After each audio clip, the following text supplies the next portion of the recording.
আমি যখন চিন্তা করছিলাম আমি শুধু চিন্তা করছিলাম আমি গুছিয়ে কথা বলতে পারবো কিনা, বিকজ আমি দেখেছি আপনার প্রোগ্রামে যারা আসে আপনি তো অবশ্যই সবাই এত সুন্দর করে গুছিয়ে কথা বলে, আর আপনি যেটা বলছেন আমি কেন আসার জন্য রাজি হলাম, রাইট। আমার মনে হয় না আমি যেই কাজগুলো করেছি ভুল কিছু করেছি আমি বলবো না, আমার মনে হয় কি হ্যাঁ কিছু প্রত্যেকটা স্টেপে যে কাজগুলো করেছি ওটা না করলে আমি পরের স্টেপে যেতে পারতাম না। সো অপরাধ করেছি আমি এরকম কিছু আমি মনে করি না। রাইট, আপনার জায়গা থেকে সেটা মনে হচ্ছে, but you have some secrets of course. না অফ কোর্স সিক্রেটস তো কিছু আছে, এই প্রত্যেকের লাইফেই আছে, যেটা হয়তো বা কেউ জানে না, কিছুটা হয়তো বা আমি নিজেও উপলব্ধি করতে পারবো না, হয়তো আজকে কথা বলতে গেলে হয়তো বা আনকনসিয়াসলি বেরিয়ে যাবে অনেক কিছু। আমি তারপরেও বলবো আমি এখন পর্যন্ত যা যা করেছি একটা না করলে একটা ভুল বলেন বা একটা কাজ না করলে আমি আরেকটা কাজ শিখতে পারতাম না। সো আমার দিক দিয়ে 100% অনেস্ট না, অনেস্ট হ্যাঁ অনেস্ট কাজের জন্য প্রত্যেকটা জায়গা থেকে অফ কোর্স। এবং পিয়ার এই ইডিওলজিটাকে আমি আমার ব্যক্তিগত জায়গা থেকে অনেক বেশি রেসপেক্ট করি, কজ মানুষ আসলে কিছু করার জন্যই দুনিয়াতে আসে এবং প্রত্যেকেই কিছু না কিছু পোটেনশিয়ালিটি নিয়ে আসে, এবং সেই জায়গাটি থেকে আমাদের আমরা জানেন যারা পাবলিক অ্যাডমিনিস্ট্রেশনের স্টুডেন্ট আছেন তাদের একটা টার্ম শেখানো হয় which is call getting things ডান।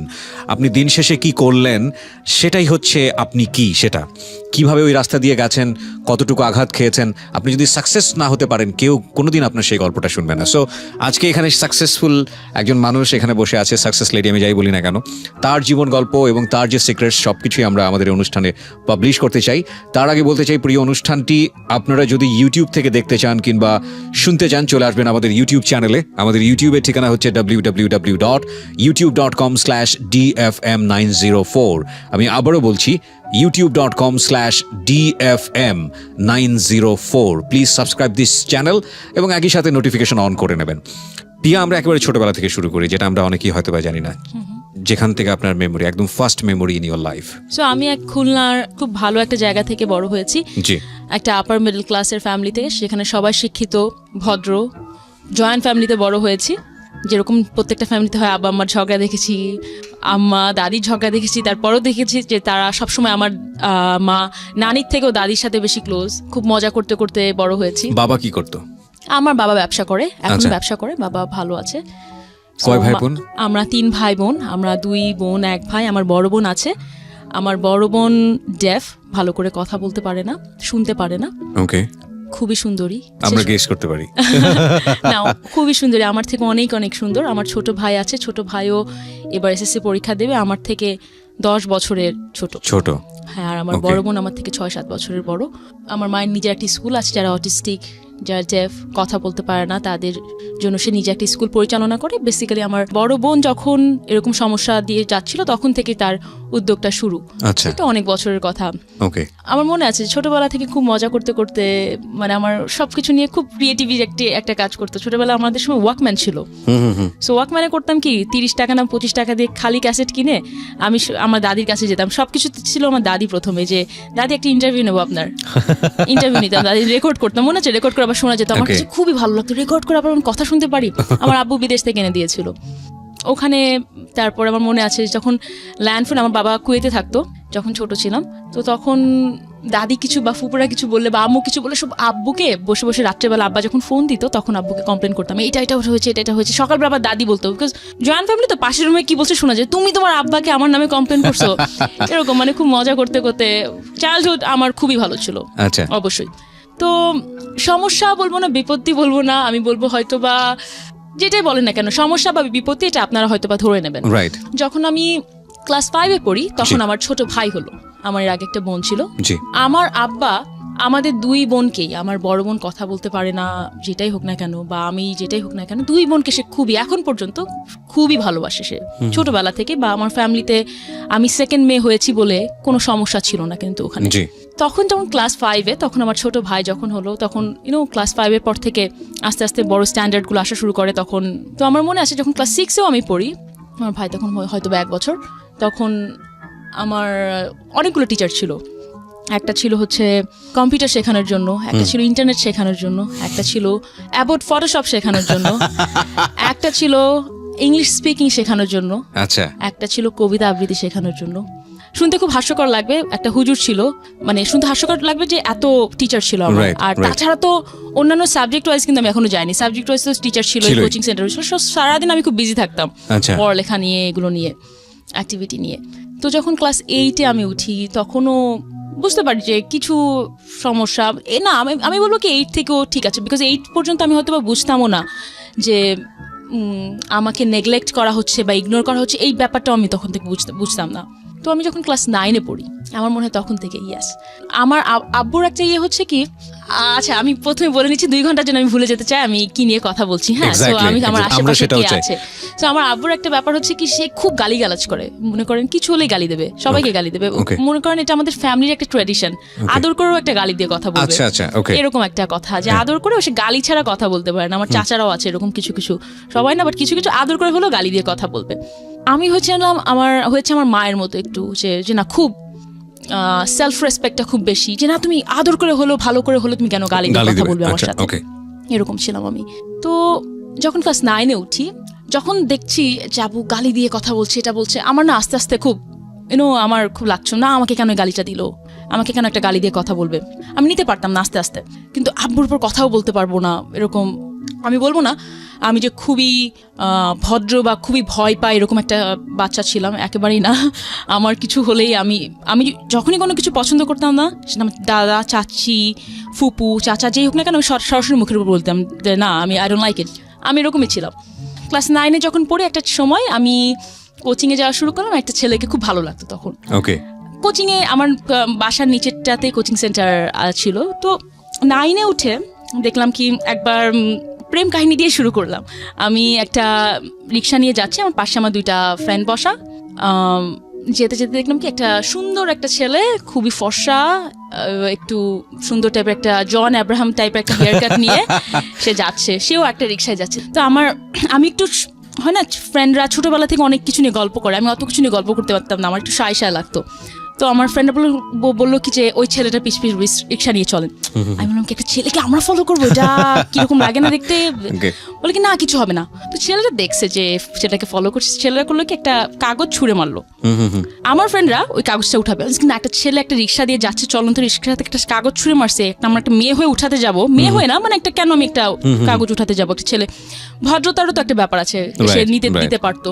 তো না, ওরা যে উঠালো, দেখলাম ছেলেটার ফোন নাম্বার দিয়েছে। তো আমার 2টা ফ্রেন্ডই তাকে যে কল দিল, তখনও আমার হাতে মোবাইল ফোন আসেনি, আমার মোবাইল ফোন এসেছিল তার কিছুদিন পরে ক্লাস 9-এ। আমার ফ্রেন্ডগুলো বাইরে থেকে তাকে তখন কিন্তু অনেক ল্যান্ডলাইনে ফোন দেওয়া যেত, বাইরে থেকে বা ফোন থেকে ফোন দেওয়া যেত। ফোন দিল ছেলেটাকে, তো ছেলেটা বললো ঘুরায় ফিরায় আমার কথায় আসতেছে, তো তোমাদের লম্বা মেয়েটা ছিল, ওকে দাও, ওকে ফোনটা দাও।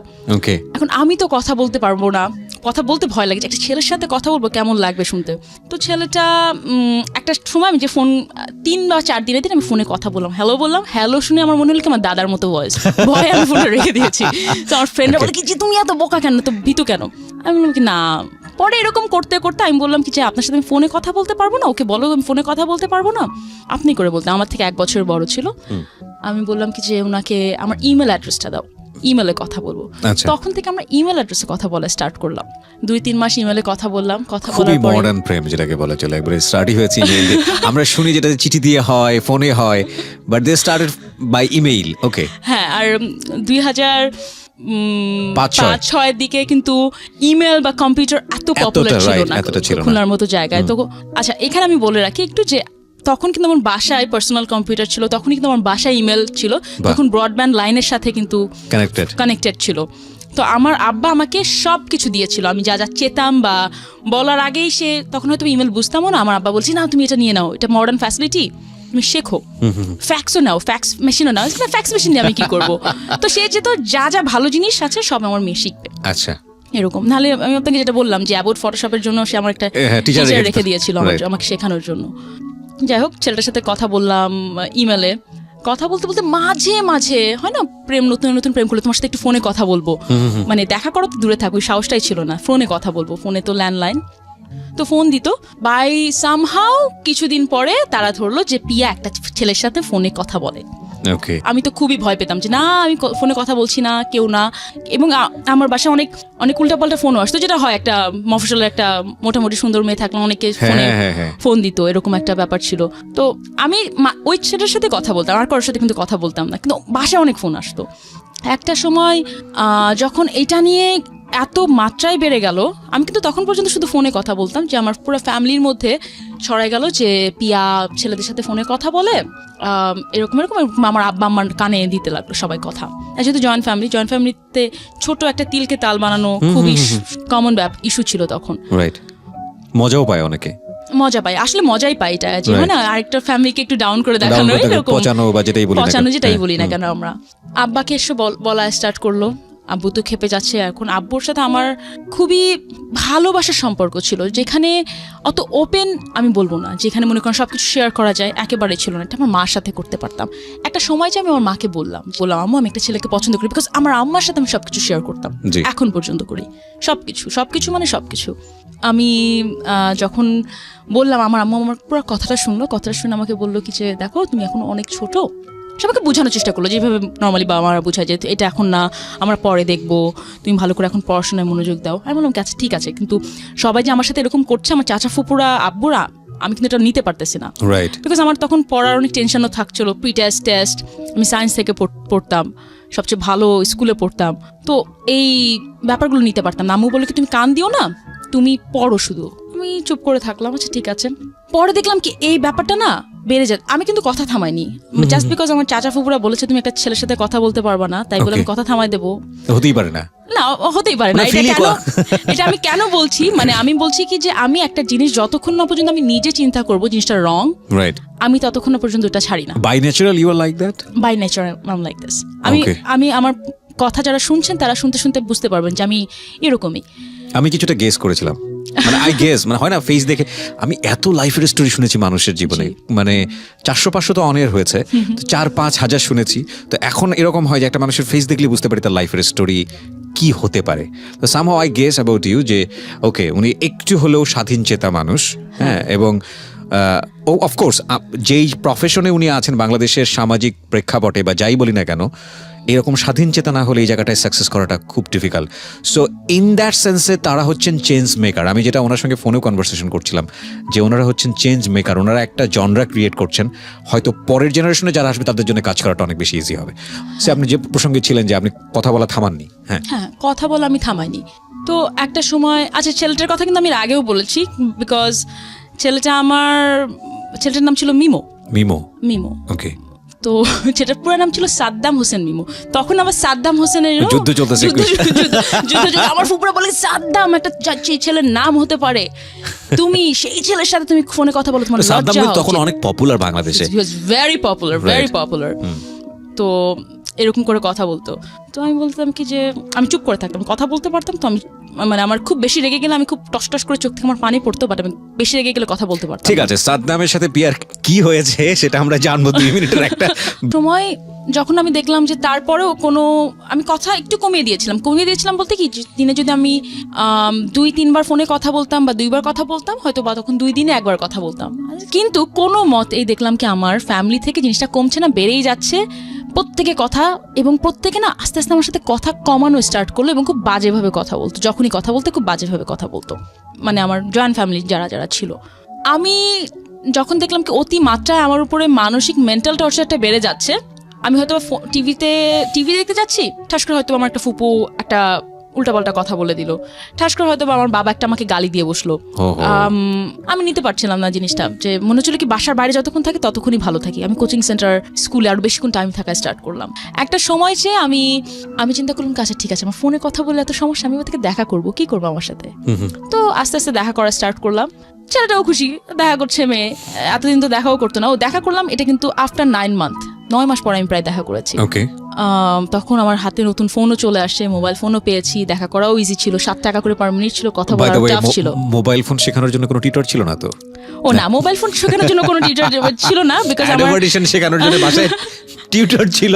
সো মোবাইল ফোন শেখার জন্য থাকলেও থাকতে পারে না। আমি আপনাকে বলি, আমরা এখনকার যারা বাচ্চারা তারা কিন্তু উঠেই সবকিছু আইফোন পাচ্ছে, আইপ্যাড পাচ্ছে, ল্যাপটপ পাচ্ছে। আমাদের ওই সময় আমার আব্বা আম্মাই জানতো না ল্যাপটপ বা কম্পিউটার কিভাবে ইউজ করতে হয়, টিচার ছাড়া কোনো ওয়ে ছিল না। তো যেটাতে ছিলাম যে তখন দেখা করা সেলফোন হাতে পেলাম, সেলফোন হাতে পেলাম, ছেলেটার সাথে দেখা করা স্টার্ট করলাম। আর আমার একটা কথা ছিল, ছেলেটা হচ্ছে কি যে আমরা রিক্সায় ঘুরতাম, তো রিক্সায় ঘুরলে আমাকে বলতে কি তুমি হুট উঠায় ঘুরো, বিকজ হুট উঠায় ঘুরলে কেউ দেখবে না। শুধু কি তাই? হ্যাঁ শোনেন না, আমি বলছি, আমি যেহেতু সিক্রেটে কথা বলতে আসছি, আমি কোনো কিছু রেখে রেখে বলবো না। Exactly. That's why I like her. Yes, I mean, she's really desperate lady. Okay. So আমাকে বললো কি যে হুট উঠায় চললে কেউ দেখবে না। হ্যাঁ সেটা ঠিক কথা, বিকজ আমার ফ্যামিলি দেখলে আরো ঝামেলা করবো। হুট উঠায় তুললে দেখি গায়ে হাত দেয়, কোমরে হাত দেয়, গায়ে হাত দেয়। খুব বিরক্তিকর। তো কথা বলছি গায়ে হাত দিয়ে কি মানে গায়ে হাত দেয়া। আমি এইটা পর্যন্ত বলি, তখন পর্যন্ত ক্লাস 9-10 পর্যন্ত আমি কখনো, আমি যেটা বলছিলাম যে আমার ফ্রেন্ডদের সাথে আমি একটু শাই ছিলাম, হয় না ছেলেদের ব্যাপারে নিয়ে কথা বলে অনেক মেয়েরা সাথে that kind of relationship between man and women. হ্যাঁ আমি জানতাম না ক্লাস 10 পর্যন্ত। Exactly. সো গায়ে হাত দিয়ে আমি খুব অপছন্দ করা শুরু করলাম। তখন আমি বললাম কি না, হুট নামাই ঘুরবো। হুট নামায় যখন ঘোরা স্টার্ট করলাম, পুরা খুলনা শহর জেনে গেল যে পিয়া একটা ছেলের সাথে রাস্তায় রাস্তায় ঘোরে। ওকে। হ্যাঁ, এবং যখন এই কথাটা আসলো তখন কথাগুলো অনেক নেগেটিভ ভাবে আসা শুরু করলো যে পিয়া তো ছেলেদের সাথেই ঘোরে, পিয়া এই ছেলেকে, তখন কিছু কিছু ছেলেরা যারা আমার সাথে খুব লাইন মারতো, কিছু করতে পারেনি, পিয়া তো আমাকে এটা গিফট করছে, ওটা গিফট করছে, এগুলো রিউমার ছড়ানো স্টার্ট করলো। হয় না, আর দেখবেন কি আমি মাঝে মাঝে ফতুয়া প্যান্ট পরে ঘুরতাম। তো একটা ফতুয়া একটা খুলনায় একটা মেয়ে পরে ঘুরে বেড়াচ্ছে, এইটাই অনেক বড় ইস্যু ছিল। সালোয়ার কামিজই বেশি পরতাম। তো তখন আব্বু আম্মুর কানে আরো বেশি আসা শুরু করলো। আমার আম্মা কিন্তু আমাকে সবসময় বোঝাতো যে জানে এই মেয়েকে উল্টাপাল্টা করলে কিছু হবে না, বিকজ আমাকে মনে রিড করতে পারতো আমার আম্মা। কিন্তু আমার আব্বু খুব বাজে বিহেভ করে, আরো বিহেভিয়ার বাজে দিকে চলে গেল।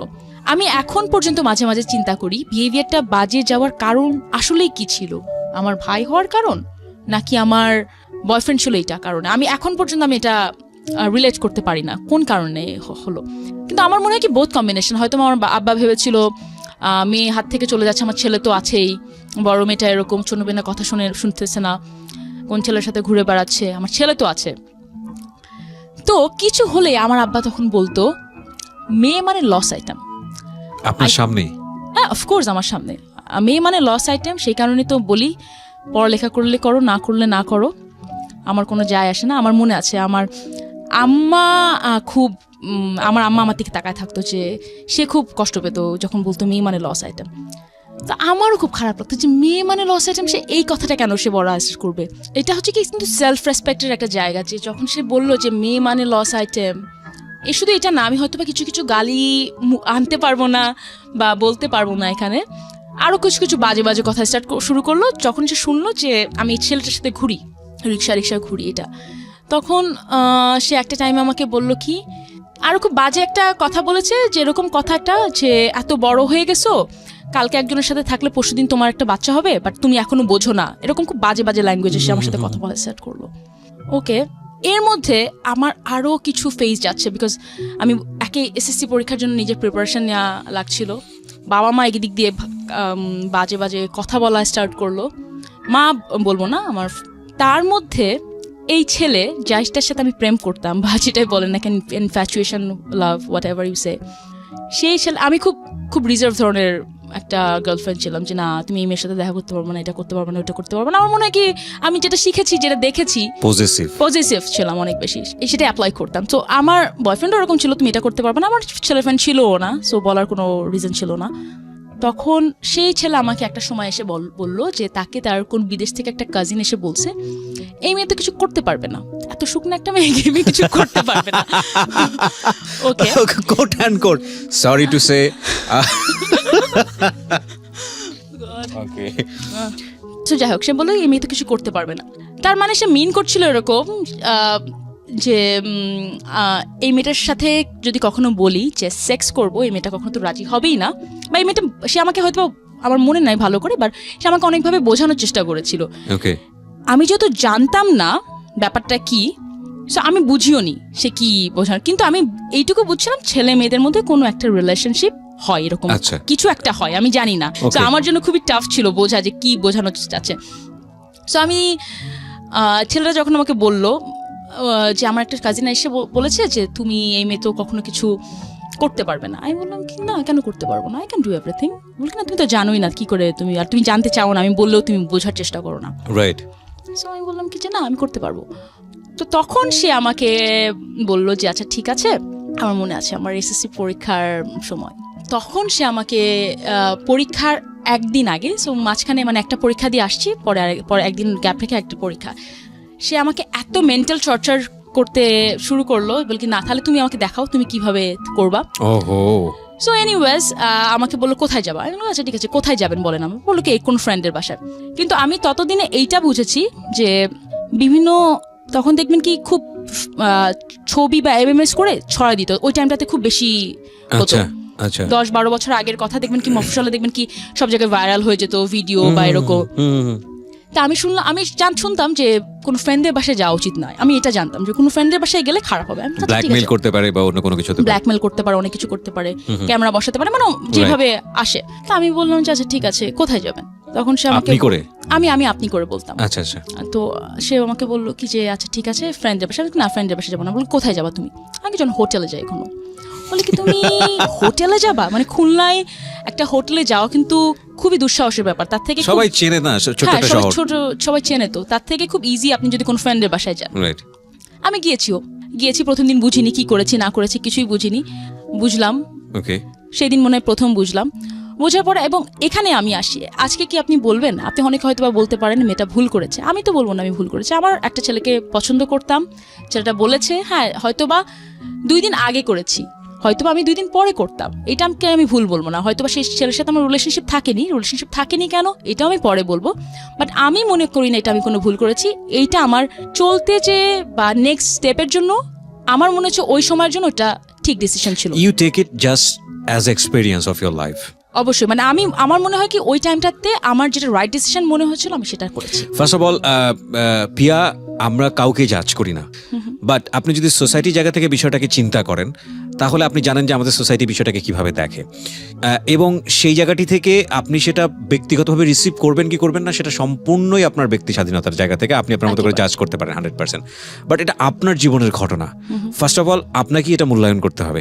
সো আপনি যদি মনে করেন যে ওকে ইট ওয়াজ লাইক দিস, এটা আমার ফল্ট, দেন ইট ফল্ট। আপনি যদি মনে করেন না এটা আমার ফল্ট ছিল, এটা আমি একটা এক্সপিরিয়েন্স নিয়েছি, I'm 100% agree with this যে ওকে আপনার এটা এক্সপিরিয়েন্স, ফাইন, এটা এক্সপিরিয়েন্স। এবং বাই দ্য ওয়ে হোটেলের টাকাটা কিন্তু আমি দিয়েছিলাম, হোটেলের রেন্টটা। সো আমি ছিলাম এরকম একটা মেয়ে, আমি এখন পর্যন্ত এরকম, আমি যেটা চিন্তা করি যেটা ঠিক, কিন্তু হ্যাঁ ওই টাইমটাতে আমি ঠিক বেঠিক চিন্তা করিনি, ওই টাইমটাতে ছেলেটা আমাকে বলেছিল তুমি করতে পারবা না। সো আমার জন্য এটা খুব বড় ব্যাপার ছিল, কেউ আমাকে হ্যাঁ কোনো কিছু যদি বলে তুমি করতে পারবা না, আমি কেন করতে পারবো না, এবং ছেলেটাকে আমি পছন্দও করতাম তখন। ওকে, তখন যাই হোক, সো আর শুধু সেটা না, তখন আমার মাথার মধ্যে অনেক মেন্টাল প্রেশার কাজ করছিল। হয়তো বা এই টাইমটাতে আমার বাবা মা বা আমার পুরো ফ্যামিলি যদি আমাকে সাপোর্ট দিত, আরো ভালোভাবে বোঝাতো, যেটা আমার মা তার জায়গা থেকে অনেকখানি ট্রাই করেছে, বিকজ সেও অনেক প্রেশারে থাকতো, আমার ফ্যামিলি তাকে আমার জন্য অনেক কথা শোনাতো যে তোমার মেয়ে কথা শোনে না, তুমি কিছু বলো না, এরকম। আমি কিন্তু তাহলে ওই স্টেপটা নিতাম না। কেন আমি বলি, কারণ আমাকে যখন আমার বাবা মা, ফ্যামিলি, জয়েন্ট ফ্যামিলি, আমার পড়ালেখা, ছেলেটা, মেন্টাল প্রেশার সবকিছু একদিক দিয়ে করছে, কভার আপ করে রাখছে, সেই টাইমটাতে যাদের সাথে আমি সবচেয়ে বেশি টাইম কাটাই, আমার ফ্যামিলি, তারা যদি আমাকে সাপোর্ট দিত, আমি কিন্তু কোনো খারাপ কাজ করতে পারতাম না। আমি খারাপ কাজ এই সেন্সে বলছি, জিনিসটা আরো খারাপ দিকে যেতে পারতো, আমি প্রেগনেন্ট হয়ে যেতে পারতাম, আমার একটা এমএমএস বেরোতে পারতো, একটা ভিডিও বেরোতে পারতো, অনেক কিছু বেরোতে পারতো। আর আমি যদি আজকে এই সময় এখানে এসে না বসতাম, আজকে পিয়া হিসাবে আমি কথাটা বলতে পারতাম না। এবং আমি আপনাদের যারা শুনছেন আমি তাদেরকে বলি, আমি ম্যারিড, আমার জামাই কিন্তু জানে আমার বয়ফ্রেন্ডের কথা, এবং সে সবকিছুই জানে, বিকজ আমি বিয়ের আগে কিন্তু সবকিছু তাকে বলেছি যে এটা এটা এটা আমি লাইফে আমি করেছি, ওদের you accept it or not, আমি করেছি, এখন কিছু করার তো আমার নাই, তো ও বুঝেছে। তো যাই হোক, আমি তখন আমার এসএসসি পরীক্ষা চলছে, এরকম একটা সময় ছেলেটাকে বলেছিলাম যে আপনি এটা করতে পারবেন, বাট আপনি এই একটা মেয়ের সাথে দেখা করবেন। একটা মেয়ে ছিল ওখানে, সুন্দর একটা মেয়ে ছিল, মেয়েটা সবার সাথে টাঙ্কি মারতো, কিন্তু আপনি এই মেয়েটার সাথে কিন্তু দেখা করতে পারবেন না। সুন্দর মেয়ে ছিল বলে কি আপনি ভীত ছিলেন? একটু তো ছিলাম অবশ্যই, আমি আমার জামাইকে নিয়েও এখনো খুব positive, I am a very positive girl, কিন্তু না এখন আগের থেকে অনেক বুঝি। তো কত বছর হলো বিয়ের? কত বছর? বিয়ে 3.5 বছর। ওকে, আমি গ্র্যাজুয়ালি যাবো ওই জায়গাটিতে, হ্যাঁ যেখানে আছি, এসএসসি। হ্যাঁ, সো এসএসসি পরীক্ষা, তখন ছেলেটাকে একদিন দেখলাম ওই মেয়েটার সাথে, ওহো, কোচিং সেন্টার, আর একটা কোচিং সেন্টারের সাথে পড়ে না, সেই কোচিং সেন্টার জাস্ট মেয়ের সাথে দেখা করার জন্য সে গিয়েছে। আচ্ছা, দেখলাম। পরে আরেকবার দেখলাম যে তখন আমার একটা ফ্রেন্ড ছিল, সুন্দর একটা ফ্রেন্ড ছিল, ওকে আমি বললাম তুমি ওকে ফোন করে ডাকো, বলো কি পি আমাকে উল্টাপাল্টা কথা বলছে, আপনি আমার সাথে দেখা করতে পারবেন কিনা। রূপসা ব্রিজের নাম তো মনে হয় সবাই জানেন, যারা খুলনা রূপসা ব্রিজ। ছেলেটা আমার ফ্রেন্ডের সাথে দেখা করার জন্য চলে আসছে ওখানে, আর তো যাবে কোথায়, আমি তো এগুলো সব একটা ট্র্যাপ সাজানো ছিল আমার। তো আমি লুবনা, ওর নাম ছিল, ও এখন ক্যানাডাতে থাকে, আমার খুব ক্লোজ ফ্রেন্ড। তো আমি লুবনাকে বললাম যে লুবনা তোমার যাওয়া লাগবে না, তুমি শুধু এইটুকু করো, ও যদি যায় ওর সাথে আমার রিলেশনশিপ এখানে শেষ। তার মানে ওকে যেই মেয়ে ডাকে ও সেখানে যায়, বিকজ তার আগে ওকে আমি একটা আমার ওই মেয়েটার সাথেও দেখেছি। আর অনেক রিউমার তো আসে, আমি রিউমার শোনা পাবলিক না, আমি হচ্ছে যেটা নিজের চোখে দেখবো সেটা। রাইট। তখন দেখলাম ছেলেটা দেখা করতে আসছে ওখানে রূপসা ব্রিজে। ও আমাকে দেখে ভয়ে এমন ভাবে একটা দৌড় দিয়েছে, এটা যদি আপনারা যদি দেখেন, আমার এখন কিছু হলেই সবার হাতে খুব স্মার্টফোন আছে, তখন কারোর হাতে অত স্মার্টফোন ছিল না বলে কেউ ভিডিও করে না, আদারওয়াইজ আই এম শিওর সবাই ভিডিও করতো। তখন ছেলেটা দৌড় মারলো, আমার পিছ দৌড় মারলাম পুরো রূপসা ব্রিজে দৌড়াতে দৌড়াতে। আপনিও দৌড়াচ্ছিলেন পিছে পিছে? অফকোর্স, ওকে ধরবো তো আমি, এত ইজি তো না কাউকে ছেড়ে দেবো। সো যাই হোক, সো রূপসা ব্রিজে ওই নদীর ওখান থেকে দৌড়াতে দৌড়াতে ওখানে একটা সিঁড়ি আছে যেখানে রূপসা ব্রিজের উপরেও যাওয়া যায়। নদীর ওখান থেকে দৌড়াতে দৌড়াতে ওই পর্যন্ত আসছে। পরে দেখছে কি ও ছেলেটা বুঝতে পারছে যে এখানে তো সবাই, বিকজ রূপসা ব্রিজে তখন হাজার হাজার মানুষ বসে থাকতো ব্রিজ দেখার জন্য। খুলনার মানুষের তখন খুলনা এন্টারটেনমেন্টের তো কিছু নাই, না খুলনা না, এটা পুরো বাংলাদেশের অবস্থা, এখন মাটি খুললে লোকজন দাঁড়ায় থাকে ওখানে দেখার জন্য। আর তখন তো মনে করেন 10-12 বছর আগের কথা, 12 বছর আগের কথা, তখন তো ওখানে সবাই খুব। কেন ইমাজিন পিয়াকে যারা দেখেছেন, এত সুন্দর একটা মেয়ে পুরা ব্রিজের কাছাকাছি এবং যেখানে লোকারণ্য সেখানে দৌড়াচ্ছে একটা ছেলের পেছনে, এবং ছেলেটা বাঁচার জন্য রুদ্ধশ্বাসে মেয়েটার হাত থেকে বাঁচান, এগুলো ইমাজিন করেন তাহলে বুঝবেন মজাটা কি আসলে। ওকে, ছেলেটা যেটা বললাম সুন্দর দেখতে ছিল, জন অ্যাব্রাহামের মতো হেয়ার কাট, ফর্সা, একটা চশমা পরতো। তো দৌড়াতে দৌড়াতে ও যখন দেখলো সব মানুষের হাতে তালি দিচ্ছে, আরও মানুষ ভিড় হয়ে গেল, ও তখন ওখানে যে থামলো। আমার মাথায় তখন কোনো সেন্স নাই কোন মানুষ তালি দিচ্ছে, কোন মানুষ কি দেখছে। আমি ও যখন থামছে তখন আমি জাস্ট ওর চশমাটা নিয়ে ভাঙলাম, এক হাত দিয়ে চুল ধরছি, আর এক হাত দিয়ে মার দেওয়া স্টার্ট করলাম। কি যে মারটা দিয়েছি কি ভাই, পরে আমি অনেক ছেলেকে মারছি অন্যান্য কারণে, বাট এমন মায়ের ওকে আমি দিয়েছি। এবং আমি বলি, আমি এক হাত দিয়ে চুল ধরছি, এই হাত পুরো হাত মুঠ ভর্তি আমার চুল ছিল, এবং ওই চুল আমি 1 বছর রেখে দিয়েছিলাম আমার কাছে।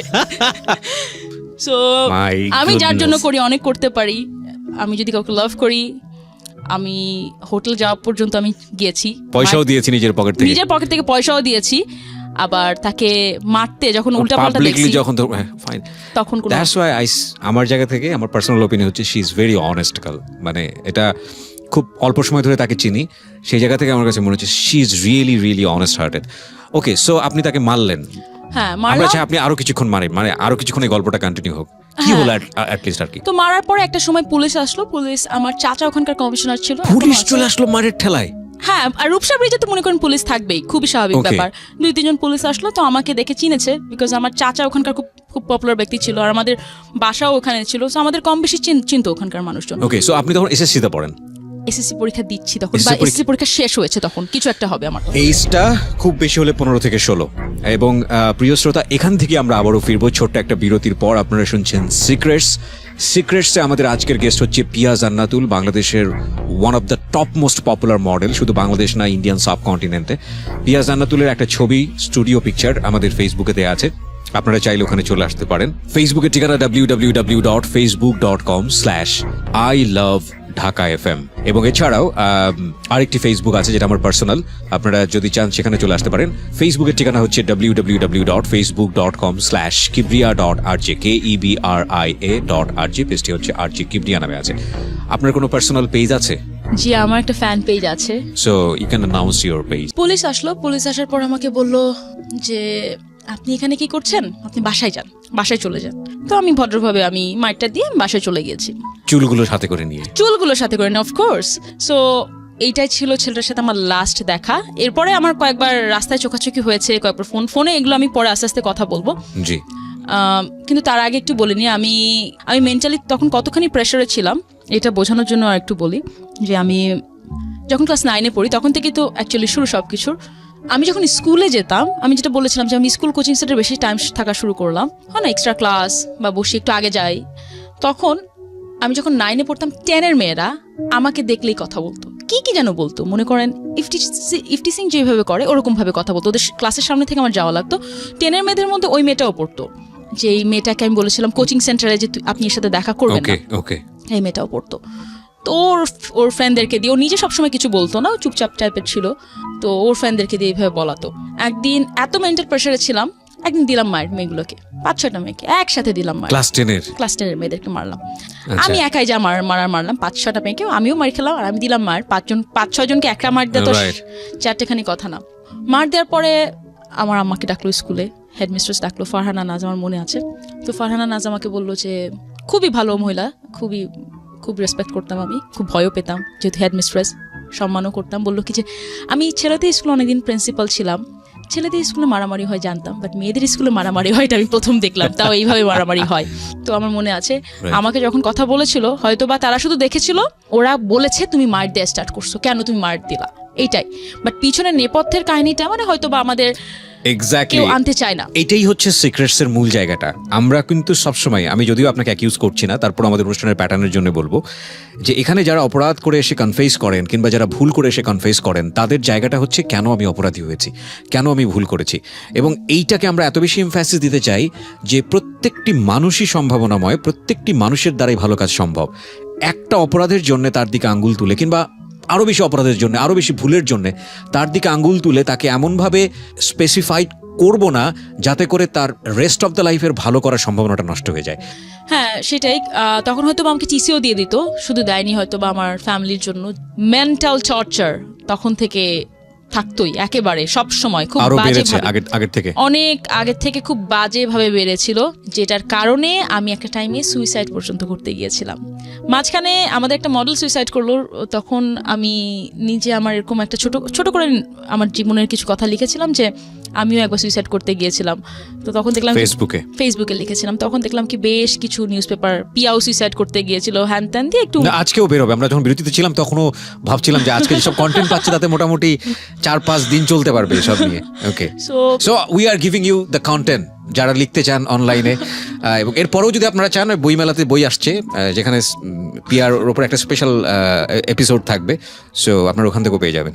সুইসাইডের ঘটনাটা আমি একটু ইন ডিটেইলে জানতে চাই, কজ এটা একটা বড় লেসন হবে। কি প্ল্যান ছিল আর কিভাবে কি হলো? সুইসাইডের ঘটনাটা ছিল, আমার মনে আছে বাসায় এত হতো, আমার এত সাহস ছিল না বা এত ভীতুও ছিলাম না যে যেটাই বলে না কেন যে আমি সুইসাইড করব।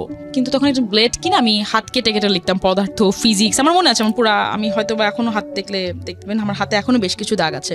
তো যাই হোক, ওখানে হাতে অনেক কিছু লিখতাম, হাত কেটে লিখতাম। আমি এতখানি মেন্টালি আমি মানে ইমব্যালেন্স হয়ে গিয়েছিলাম। আর পড়তাম আর লিখতাম, বিকজ বাসা থেকে বাইরেও বেরোতে দিত না বেশি। যে রাগটা হতো সেটা এক্সপ্রেস করতে পারতেন না, নিজের উপরেই করতাম। একটা টাইমে মনে হলো কি যে সুইসাইড করি। তখন দেখলাম যে সুইসাইড কিভাবে করব আমার রুমে। যাই হোক, আমি এত লম্বা ছিলাম, সুইসাইডও করতে পারতাম না, বিকজ আমার খাটের উপরেই, ঠিক খাটের বক্স খাট সরানো সম্ভব ছিল না, খাটের উপরেই ফ্যান ছিল, ঝুলে পড়লেও লাভ নাই, আবার পড়ে যেতাম। সরি আই এম লাফিং, বাট না হ্যাঁ আসলেই সত্যি কথা, মানে সত্যি। তো তখন আরো কিছু জিনিস জানতাম যে আম্মাকে আমি বলেছিলাম যে আম্মা আমার এরকম টেন্ডেন্সি হচ্ছে। আম্মা আমাকে বললো কি খবরদার তুমি এগুলো মাথায় আনবাই না, বিকজ প্রথমে তোমাকে বলে রাখি মরবা তো নাই, প্যারালাইজড হয়ে যাবা, ঘাড়ের একটা রক এটা ছিঁড়ে গেলে মানুষ সবাই মরে না, প্যারালাইজড হয়ে যাবা, সারা জীবন কিন্তু বিছানায় পড়ে থাকবা। ভয় দেখাতো, বাট উনি সত্যি কথাই বলেছিল আমার আম্মা আমাকে। তখন আমি বুঝেছি আচ্ছা ঠিক আছে, সুইসাইড করেও লাভ হবে না। তো ওইসব প্ল্যানও বাদ দিলাম। এবার আসো এসএসসি রেজাল্ট। আমি মোটামুটি ভালো স্টুডেন্ট ছিলাম, 400 জনের মধ্যে হয়তো আমার রোল 1 থেকে 10-20-এর মধ্যে না থাকলেও ভালো রোলেই থাকতো। টিচাররা আমাকে কেন যেন খুব পছন্দ করতো, প্রত্যেকটা টিচার আমাকে খুব পছন্দ করতো, স্কুলেও, কলেজেও, ইউনিভার্সিটিতেও।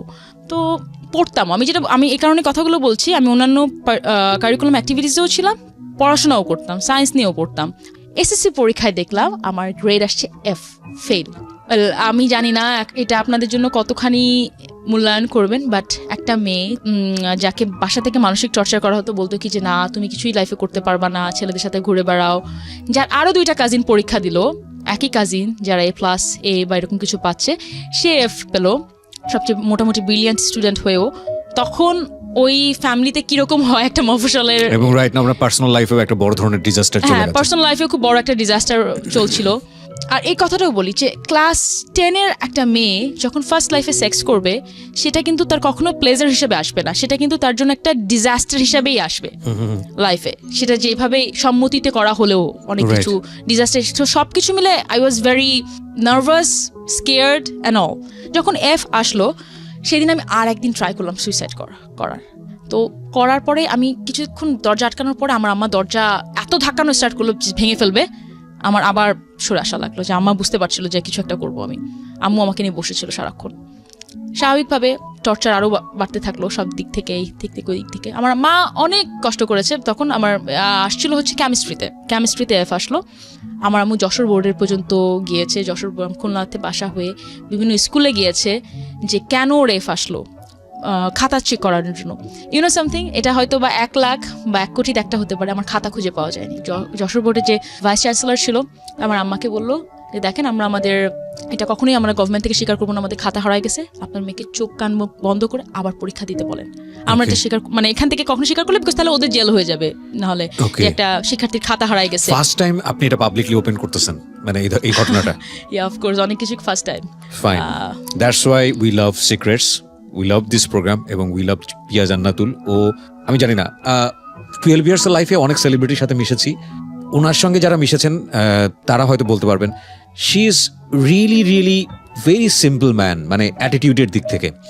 এবং আমার সঙ্গে আসলে ওভাবে কথাও হয়নি 1-2 বার। উনি আমাকে ফার্স্ট নক দিয়েছিল, আমি যদি ভুল না করে থাকি, ফেসবুকে কোনো একটা স্টোরি শুনে, একটা মেয়ের স্টোরি শুনে, খুলনার একটা মেয়ের স্টোরি শুনে আমি আর আমার জামাই তখন শুনলাম। আমি না শুনতে শুনতে আমি ফারুককে বলছি, ফারুক দেখো, একটা খুলনার মেয়েটা লাইফে আমি বলবো অনেক ভুল করেছে, আমি একটাও ভুল করিনি। কেন করিনি আমি বলবো, বিকজ আমি আলটিমেটলি, আপনি কিছুক্ষণ আগে যে কথাটা বললেন, আপনার স্ট্রাগল কি কেউ জানতে চাবে না, আপনি যদি এন্ড অফ দি ডে আপনি সাকসেস হন, মানুষ এটাই শুনতে চাবে। Exactly, that is the point. আপনি কোন পথে হেঁটে এসেছেন দ্যাট ইজ নট ইম্পর্টেন্ট, আপনি কোথায় এসেছেন সেটাই হচ্ছে ফ্যাক্ট। ওকে, ঠিক আছে। তো সেটা শোনার পরে আপনি আমাকে নক করেছিলেন, তারপরে আপনার সঙ্গে আমার কথোপকথন হয় ফেসবুকে। হ্যাঁ, তারপর আপনার সাথে কথোপকথন হয়। তখন আমি বললে কি যে, আমি বললাম যে আপনাকে আমি একদিন আসতে চাই আপনার প্রোগ্রামে। আমি তখন আপনাকে বললাম, তখন আপনি অন্য একটা রেডিও চ্যানেলে ছিলেন, অন্য একটা প্রোগ্রামের জন্য, তখন জীবন নিয়ে মনে হয় গল্প শুনে। তখন হয়তো আসলে এত কথা বলা হতো না, বিকজ সিক্রেটস, আপনি বলেছেন যে সিক্রেটস যেটা জানে না সেটা নিয়ে কথা বলতে।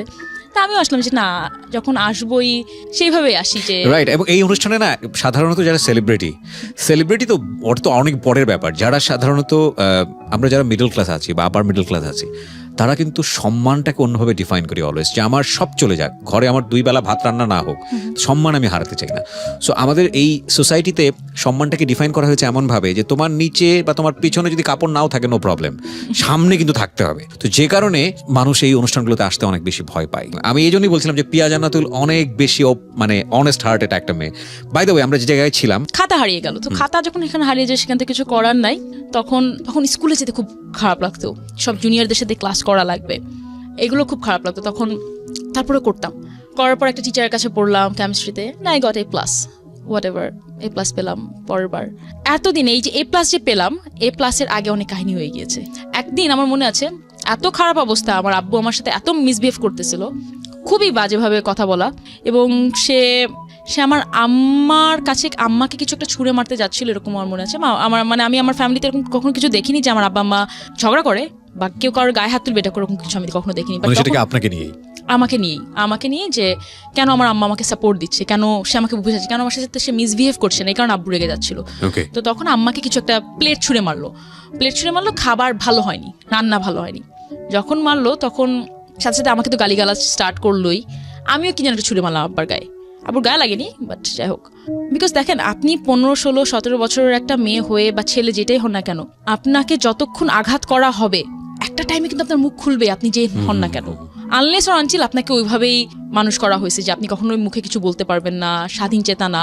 বাট আমাকে ওরকম করা হয়েছে, আমার আব্বুর গায়ে কিছু একটা করতে যে, তখন আমি করলাম যে না, আমি জিনিসটা আরো বাজে দিকে চলে যাচ্ছে, আমি আমার যেটাই হোক না কেন, যত খারাপ দিকেই হোক না কেন, আমি আমার আব্বার গায়ে কিছু ছুঁড়ে মারছি, এটা কোনো এক্সকিউজ হতে পারে না। সে আমাকে যাই বলুক না কেন, এটা অ্যাটলিস্ট আমি বিলিভ করি, বা আমার উপরে কেউ নাই। তখন আমি বললাম কি, আম্মু আমি এখানে থাকবো না। That day decide I have to leave Khulna. এটা 2006 বা 2007 ঘটনা হবে। তখন আমার মনে হলো যে না, আমি খুলনায় থাকবো না। ইয়েস, আই থিঙ্ক 2007 ঘটনা, ফার্স্টের দিকের ঘটনা। আমি খুলনায় থাকবো না, আমি চলে যাব। তখন আমার আম্মা করলো কি, সেদিন সন্ধ্যাবেলা, সেদিন রাত্রের ঘটনা ছিল এটা, আব্বু ডিনারে বসছিল, আমি চলে যাব খুলনায়। তো সেই রাত্রে কোথায় থাকবো, বিকজ খুবই নোংরা পরিবেশ হয়ে গেছিলো রাত্রেবেলা বাসায়। আম্মুর স্টুডেন্টের বাসায় নিয়ে গেল আমাকে। আমার মনে আছে রাজু, ছেলেটা কথা বলতে পারে না, ছোট ছেলে, ওর মায়ের বাসায়। ওর মা আমাকে অনেক বুঝালো, অনেকক্ষণ ওখানে রাত্রে বসে থাকার পরে আম্মা বললো কি, তুমি তাহলে বাসায় চলো, আমি তোমাকে একটা হোস্টেল খুঁজে দেবো খুলনায়। থাকার পরে আমরা আই থিঙ্ক রাত 12টা বা 11টার দিকে আমরা বাসায় চলে আসছিলাম হোস্টেল খুঁজে দেওয়ার জন্য। পরে হোস্টেল আম্মু খুঁজলো কয়েকদিন, পরে সে চিন্তা করলো যে খুলনায় থেকে যদি আমি হোস্টেলে থাকি সেটা আমার ফ্যামিলির বা অন্যান্য আরও বদনাম হবে, যে কেন নিজেদের বাসা থাকতে তুমি হোস্টেলে আছো। তখন আম্মা চিন্তা করলো কি যে না ঠিক আছে তাহলে কি করব, আমি বললাম আমি ঢাকায় যাবো। তা বল কি না ঢাকায় তুমি কিভাবে যাবা, সব কিছু তো বাদই দিলাম যে খুবই ডেঞ্জারাস সিটি, তোমার কি হবে না হবে কেউ নাই, তোমার চাচা ফুপুরাকেও তোমাকে দেখতে পারে না, তুমি ওখানেও থাকতে পারবা না, তাহলে তুমি থাকবা কোথায়, আর আমার হাতে এত টাকাও নাই। তোমার বাবা ও বাই দ্য ওয়ে এখানে আমি একটা কথা বলে যাই, ক্লাস 9 থেকে আমার আব্বা আমাকে টাকা দেওয়া বন্ধ করছে, আর সে কিন্তু পরে আমাকে কখনো টাকা দেয়নি। আমার মনে আছে আমার যখন এসএসসি পরীক্ষা তখন আমি গোশ ছাড়া ভাত খেতে পারতাম না, সে আমি বাসায় গোশ খাবো বলে সে বাসায় গোশ আনা বন্ধ করে দিল। তখন করতে কি তার ছেলেকে নিয়ে অন্য কোথা থেকে খেয়ে আসতো বা দিস ইজ ভেরি ব্যাড। হ্যাঁ this is very bad. I hope this is very very bad cause sorry with due respect your father আমি ইন জেনারেলি কিছু কথা বলতে চাই এই জায়গাটায়। সেটা হচ্ছে যে অফকোর্স আমি যাই করি না কেন সন্তান যেহেতু আমার, মানে যেটাই হোক না কেন সন্তান মন্দ হোক খারাপ হোক চোর হোক বদমাইশ হোক আমি তার বাবা, এটা আমার রেসপন্সিবিলিটি এবং এটার জায়গায় কোনো কম্প্রোমাইজ থাকে না। উনি এতক্ষণ ধরে যেটা বলছিল যে জীবনভাবেই হোক যে গালাগালি করছে মারামারি করছে ছোড়াছুরি করছে ইন জেনারেলি ওকে, বাট ঠান্ডা মাথায় যখন একটা মানুষ সিদ্ধান্ত নিচ্ছে বাসায় আমি কোনো কিছু আনবো না যাতে করে আমার মেয়ে খেতে না পারে, this is very ইনহিউম্যানিটি, sorry to সে। আমি উইথ রেসপেক্ট আমি আপনার বাবাকে নিয়ে কিছু বলতে চাচ্ছি না, বাট আমি ইন জেনারেলি সবাইকে এই জিনিসটা বললাম। যাই হোক পাশের আমার দাদির ইয়ে ছিল, একই যেহেতু বড় ফ্ল্যাট ছিল, 2টা চুলা আলাদা ছিল শুধু, তখন ওর বোন যে খেয়ে আসতো বা আব্বু ওখান থেকে খেয়ে আসতো, কিছু একটা হতো। খাবারের তাদের কোনো সমস্যা ছিল না, এখন আমাকে তো কেউ দেখতে পারে না, আমি তো যেতে পারতাম না কোথাও খেতে। যাই হোক আমার আম্মা আমার জন্য ডিম এনে দিত, ওটা দিয়ে খেতাম। এবং ইউ নো হোয়াট পিয়া, আমি আমার লাইফে একটা স্টোরি প্রচার করেছিলাম, আপনার গল্প শুনে আমার মনে হলো। ছেলেটার বয়স ছিল 12 বছর, সে তার বাবাকে খুন করে 12 বছর থাকা অবস্থায়, এবং তার লাইফে এরকম একটা ঘটনা আসে। এবং সে যে খুনের বর্ণনাটা দিয়েছিল সেটা আগের একটা রেডিও অনুষ্ঠানে আমি করেছিলাম, যে আমি তাকে জিজ্ঞেস করেছিলাম যে তুমি এখনো বলছে যে আমি ওই এপিসোডটা অনেকে ইন্টারনেট থেকে ডাউনলোড করতে পারবে, যে তুমি খুন করলা কেন, ওর মধ্যে কোনো, ও বলে যে তোমার খারাপ লাগাটা কি, খুন করার পর বাবাকে নিয়ে কোনো খারাপ লাগা নাই, ওর খারাপ লাগাটা হচ্ছে এটা যে আমার মা জায়নামাজে বসে সে প্রার্থনা করে আল্লাহর কাছে যে আল্লাহ আমার স্বামীকে যে খুন করছে তাকে তুমি বিচার করো, আমার মা জানে না যে খুনটা আমি করছি, এবং আজকে রেডিওর মাধ্যমে আমার মা জানবে। এটার পরের পুরো গল্পটা বলে যে কেন এই কাজটা করছিল। সেখানে এরকম একটা পার্ট ছিল যে আমার বাবা পাশের বাসায়, মানে আমার সামনাসামনি আমার সৎ মায়েরকে নিয়ে বসে থেকে সে খাবার খাচ্ছে, এদিকে আমার মা খেতে পাচ্ছে না, আমি খেতে পাচ্ছি না, তার দিকে আমি তাকায় আছি, সে ফিল করতে পারছে না যে আমি তার সন্তান এবং আমি ক্ষুধার্ত, সেখানে বসে আরাম করে খেয়ে ঠেকুর তুলতে আমার সামনে দিয়ে যাচ্ছে। অ্যান্ড উনি এই ছোট বাচ্চাটা যে 18 বছর তখনও হয়নি, ও কিভাবে প্ল্যান করেছিল বাবাকে খুন করার জন্য, এটা যদি আপনি শোনেন, মানে আমি আপনাকে দিব এপিসোডটা। সো দেখুন এই পিয়া কিন্তু অফকোর্স আপার ক্লাস ফ্যামিলিতে বিলং করে রাইট নাও, এবং she has that kind of curse, she earned lot, but এই পিয়ার লাইফের একটা স্টোরি এবং একেবারে লোয়ার ক্লাস যদি আমরা বলি গ্রাসরুট পিপলের ওই বাচ্চাটার story, this are very same, very very same. So আমরা একটা সময় পিয়া হলেই হয়তো বা খুব ডেসপারেটলি এটা বলতে পারি যে আমার লাইফে আমি এটা ফেস করেছি, but everybody has that kind of story. Okay, আর একটা কথা বলা হয়নি যে 9-10 আমি আপনাকে বলেছিলাম, হাসছিলেন যে আমার অনেকগুলো টিচার ছিল, ফটোশপের টিচার ছিল, এটা টিচার ছিল, ওটা ছিল, আবৃত্তির টিচার ছিল, মানুষ শুনে হাসতো। ও বাই দ্য ওয়ে আমি খুলনা বেতারে কিন্তু একসময় আবৃত্তি করতাম ছোটবেলায়, 8, 7, 8, 9 থাকতে। তো তখন আমার আব্বা করলো কি 9 থেকে সব টিচার অফ করে দিল, একটা টিচার সে আমাকে দিল না, কোনো টিচার থাকবে না, কিছু থাকবে না, তুমি আমার কথা না শুনে আমি তোমাকে কিছু প্রোভাইড করবো না, পড়াশোনার জন্য করবো না। আর আমার খুবই একটা important decision through out my life, আমি কখনো পড়াশোনা স্টপ করিনি। যত সমস্যা আসছে ফেল করছি, টাকা নাই, পড়তে পারছি না, কিছু করতে হতে পারছে না, বই কেনার টাকা নাই, বিকজ আমার আম্মা প্রথমে একটা স্কুলের সাথে জড়িত ছিল, পরে সে নিজের স্কুল দিয়েছে কয়েক বছর হলো, 10-12 বছর, মানে আমি যখন যে কিছু শুরু করি তখনই সে শুরু করলো। সো তারও তখন অত সে আর্ন করতো না যে আমাকে ওইভাবে টাকা দেবে। তখন আমার আম্মা করলো কি, যেটা বলছিলাম যে নিচে আমার কোচিং সেন্টার ছিল, লাকি স্যারও খুলনা বেতারের সাথে আছে। স্যার আমার কাছ থেকে কোনো টাকা নিত না তখন, আম্মুর জন্য বা যেহেতু আমাদের নিচে ভাড়া থাকতো বাসার নিচে। স্যার করতো কি তখন এমসিকিউ বা বই এগুলোর দাম অনেক বেশি ছিল, অনেক দামি ছিল। স্যার করতে কোচিং সেন্টার ফ্রি বই দিত না, ওগুলো আমাকে সব দিয়ে দিত, কিন্তু আমার আব্বা তো আমাকে টাকা দিত না। এইদিকে নিচের ইয়েতে আমার ফুপুর ছেলে থাকতো, ও আমার সাথে পড়তো, ওর জন্য ওই 4-5টা টিচার এক একজনকে 4,000-5,000 টাকা করে দিত। বাবা দিত? না, আমার ফুপুই দিত। আচ্ছা। আমার একটা ফুপুর মেয়ে ছিল, ওর সাথে অত ক্লোজ ছিলাম না, বা যেটা আমার ইমিডিয়েট বড় ফুপুর ছেলে ওরা থাকতো, ওরাও পাশের বাসায় থাকতো, ওর জন্য ওরকম অ্যারেঞ্জমেন্ট ছিল। বাট আমার জন্য তখন দেখলো কি যে একটা টিচার লাগবে, যেহেতু আমার হায়ার ম্যাথ ছিল, হায়ার ম্যাথ শুধু কোচিং সেন্টারে যে সম্ভব না, হায়ার ম্যাথের জন্য একটা টিচার লাগবে। সঞ্জয় স্যার, আমি মানুষের নাম মনে রাখতে পারি না, বাট কিছু কিছু মানুষের নাম কখনো ভোলা যাবে না, সো কিছু কিছু মানুষের নাম সবসময় মনে থাকবে। সো সঞ্জয় স্যার তখন খুলনা ইউনিভার্সিটিতে পড়তো, এখন অনেক খুঁজছি উনাকে পাই না আমি। আম্মা উনাকে ঠিক করলো, উনি 1,000 টাকা নিত আমার আম্মার কাছ থেকে, সবগুলো সাবজেক্টই পড়াতো, শুধু অঙ্কের জন্য রাখা হলেও সবগুলো সাবজেক্ট পড়াতো। আর মনে আছে স্যারের কাছে যখন পড়তাম প্রতিদিন সন্ধ্যাবেলা, আব্বু সন্ধ্যাবেলা বাসায় আসতো, সন্ধ্যাবেলা বাসায় ঢুকে আমাকে গালিগালাজ স্টার্ট করতো। স্যার কিছু হলে আমাকে বলতো কি,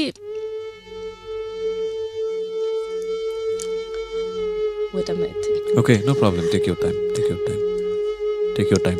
পিয়া, আমি একটা ব্রেক নেই। আমি এখানে শুধু একটা কথা বলতে চাই, আপনারা ওর ভয়েস শুনছেন, ওকে আমি সামনে থেকে দেখছি। She is a very successful man. ওর চোখ দিয়ে যতবার পানি পড়েছে, যতবার পড়ছে এগুলো বলতে গিয়ে, আপনি রেডিওর ভয়েস শুনে সেটা ফিল করতে পারবেন না, বিকজ ও এইটা ওর ভয়েসের মধ্যে আনতে চায় না, এইটাই ও। আব্বু গালাগালি দিচ্ছে স্যারের সামনে, আমাকে শুধু মাথা নিচু করে থাকতো, আমি মাথা নিচু করে থাকতাম, স্যারের সামনে তুমি কিছু ঝগড়াও করতে পারতাম না। স্যার বলতো কি তুমি কিছু তাকাও না, শুধু পড়ো, কান দিও না, শুধু পড়ো। বিকজ উনিও এত লজ্জা পেত, খুব ভদ্র ছেলে ছিল, স্বাভাবিক হিন্দু একটা ছেলে ছিল। তো কিছু কিছু সময় মনে আছে আমার আম্মার যখন টাকা দিতেও সমস্যা হতো, 1,000 টাকা দিতেও সমস্যা হতো, তখন স্যার কিছু বলতো না, চুপ করে থাকতো। স্যার এরকম এত সাপোর্ট দিয়েছে, এদিকে লাকি স্যারও ছিল।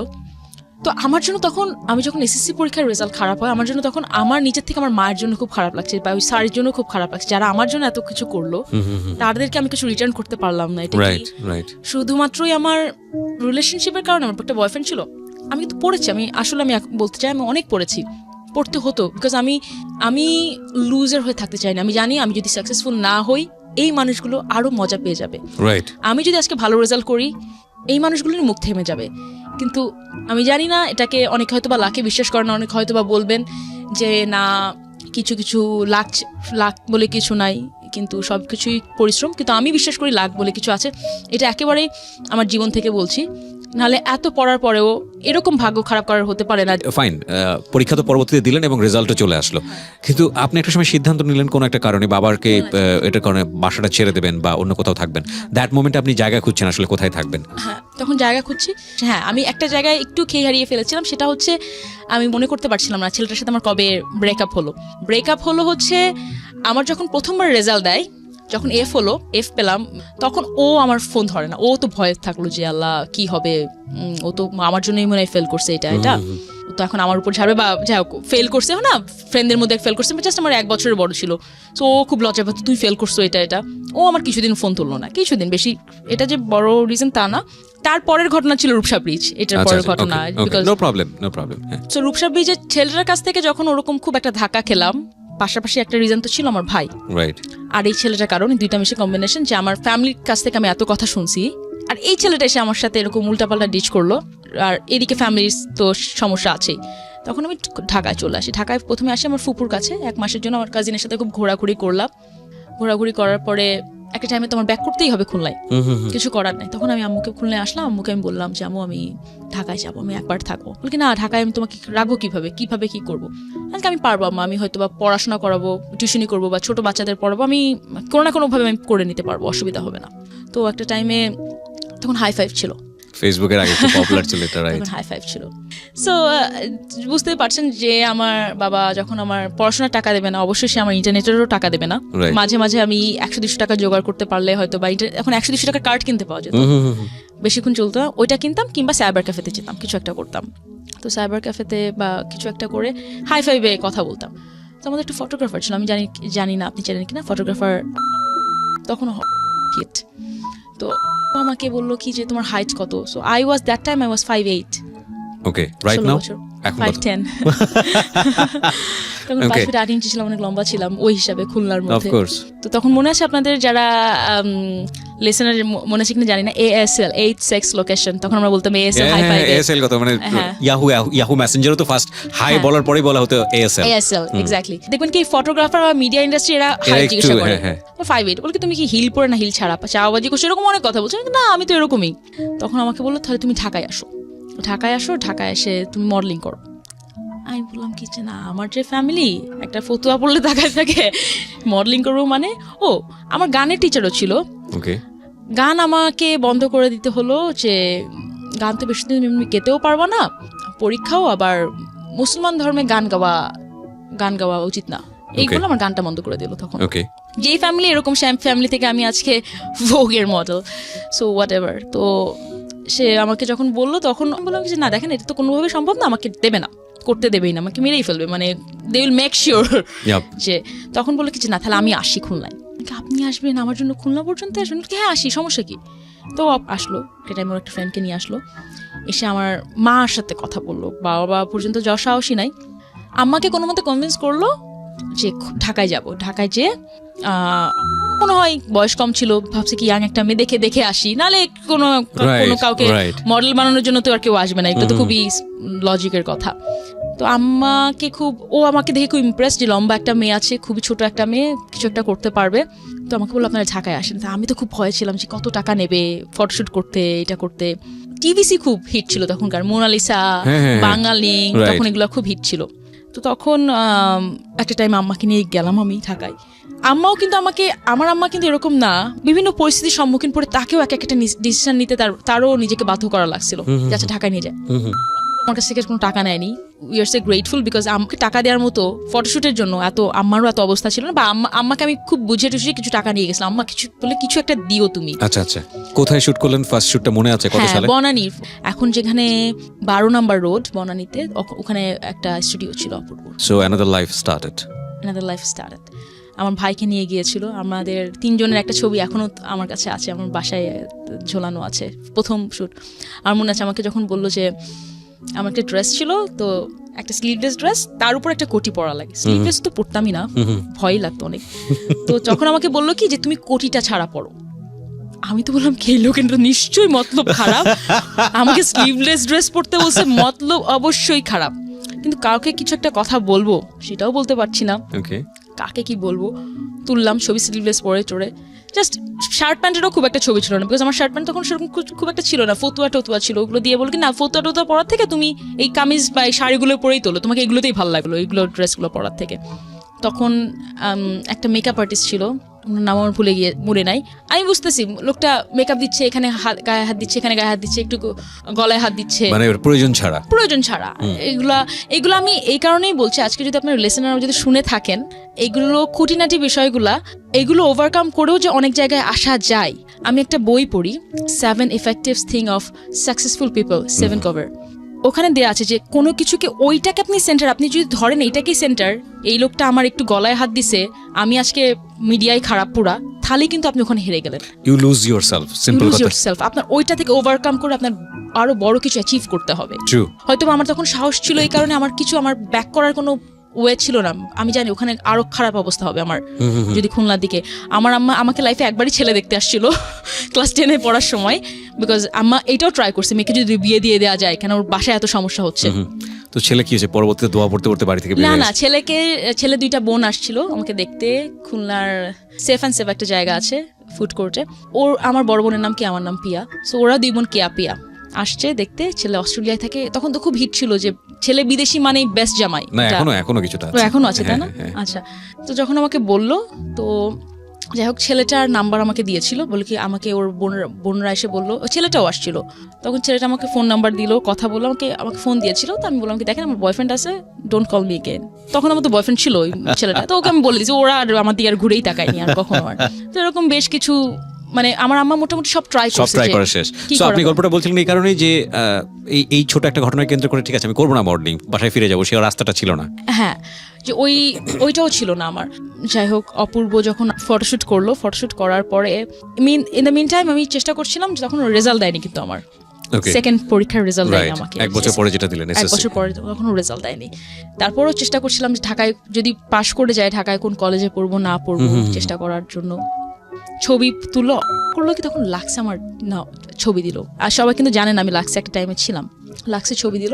লাক্সে থাকার পরে এইদিকে আমি জানি না হয়তো বা শুনলে আজকে দেখো আমার খুব ভালো ফ্রেন্ডশিপ, খুবই ভালো ফ্রেন্ডশিপ, বাট ও আমাকে খুব জ্বালাইছে, মাইন্ড করো না প্লিজ, বিকজ ও দেখছে কি ইয়াং একটা মেয়ে প্রেম করবে, বাট আমার প্রেম করার কোনো মন মানসিকতা ছিল না। ওকে আর আমাকে বলতো যে তুমি খুবই স্নবিশ একটা মেয়ে। আজকে দেখো আমি স্নবিশ না, আমি খুব সেলফ রেসপেক্ট আলা একটা মেয়ে, আর আমি জানি আর বউ ছিল, বাচ্চা ছিল, মানে ডিভোর্স বা সেপারেটেড কিছু একটা তখন ছিল, বাট আমি পছন্দ করলে মানে হয় না আমি পছন্দ কখনো করিনি, সো ওর সাথে আমার কখনো কিছু হয়নি। তো ওর সাথে আমার ইন্টারনেটে অনেক গ্যাঞ্জাম লাগতো, অন্য কোনো কাজ করতে গেলে বলতো কেন তুমি এই কাজ করবা, তোমাকে আমি নিয়ে আসছি এটা করছি, আজকে না তুমি আমাকে নিয়ে এক আসছো ধরনের অধিকার চর্চা করতো। হ্যাঁ আমি কিন্তু তখন সবাইকে আপনি করে বলতাম, আমাকে জোর করতো তুমি তুমি করে বলো, আচ্ছা ঠিক আছে তুমি করে, তখন বলতে বলতে সবাই যারা আপনি করে অভ্যস্ত তারা কিন্তু একবারে তুমি করে বলতে পারে। রাইট যাই হোক ও ভাবতো কি কিছু একটা হবে, ওটা হয়নি, মাইন্ড করবে, বাট কিছু করার নাই, আমি সিক্রেট বলতে আসছি, সিক্রেট বলতেছি। সো লাক্সে নাম দিল, লাক্সে গেলাম, তোকে বলছিল কি যে তুমি লাক্সে আসলেই আমার কাছ থেকে সবাই দূরে সরে যায়, মানে কি তার মানে তুমি আরো কোনগুলোর সাথে প্রেম করছো, সবাই তোমার সাথে দূরে চলে গেছে, আমি হাসতে হাসতে এরকম করে বলছিলাম।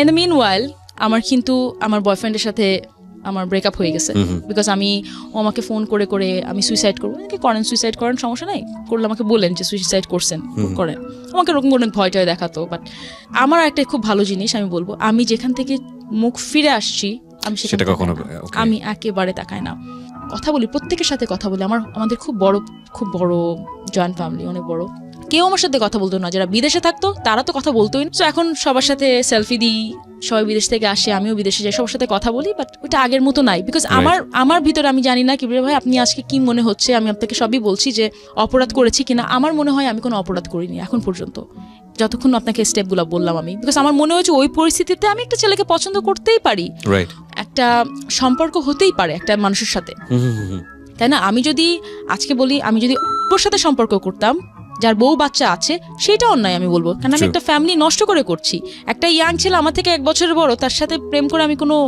একেবারে সমাজকে নষ্ট করে দিইনি।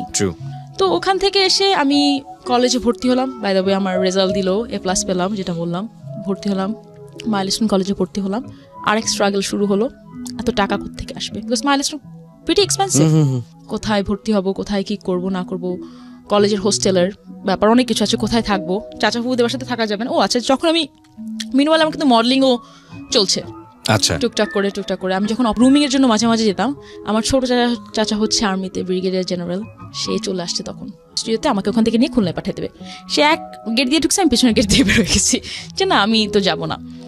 এই লোকগুলা যখন দেখছে খুবই ভালো একটা মানুষ, আর্মিতে আছে, সেন্সিবল একটা মানুষ, সে যখন দেখছে আমি ঢাকায় চলে আসছি, সে আমাকে রেস্কিউ করার জন্য ঢাকা থেকে নিয়ে যে আমাকে উদ্ধার করে খুলনায় পাঠিয়ে দেবে, বাট সে যখন এটাও তো জানতো সে আমার পুরো ফ্যামিলি আমার সাথে মিসবিহেভ করতো, তখন তো সে কোনো কথা বলেনি।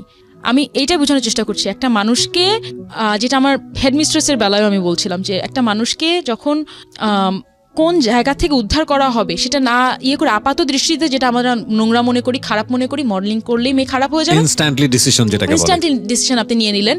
বাট ওখানে থেকে খুলনায় থেকে একটা মেয়ে আমি সুইসাইড করতে যাচ্ছি, আমার ফ্যামিলি আমার সাথে খারাপ বিহেভ করছে, ওইটার এগেইনস্টে আপনি কিছু বলেন, আপনি আমার বাবা মাকে বুঝাতে পারতেন, আপনি আমার ফ্যামিলিকে বুঝাতে পারতেন ওর সাথে ভালো বিহেভ করো, সেটা তো আপনি করেননি, ভালো হিসেবে করেননি, নাহলে আমার আজকে খুলনায় থাকার লাগতো, এতদিন হয়তো বা কোনো একটা ব্যাংকারকে বিয়ে করে বসে থাকতাম, 3টা বাচ্চা থাকতো। উইথ ডিউ রেসপেক্ট ফর ব্যাংকার,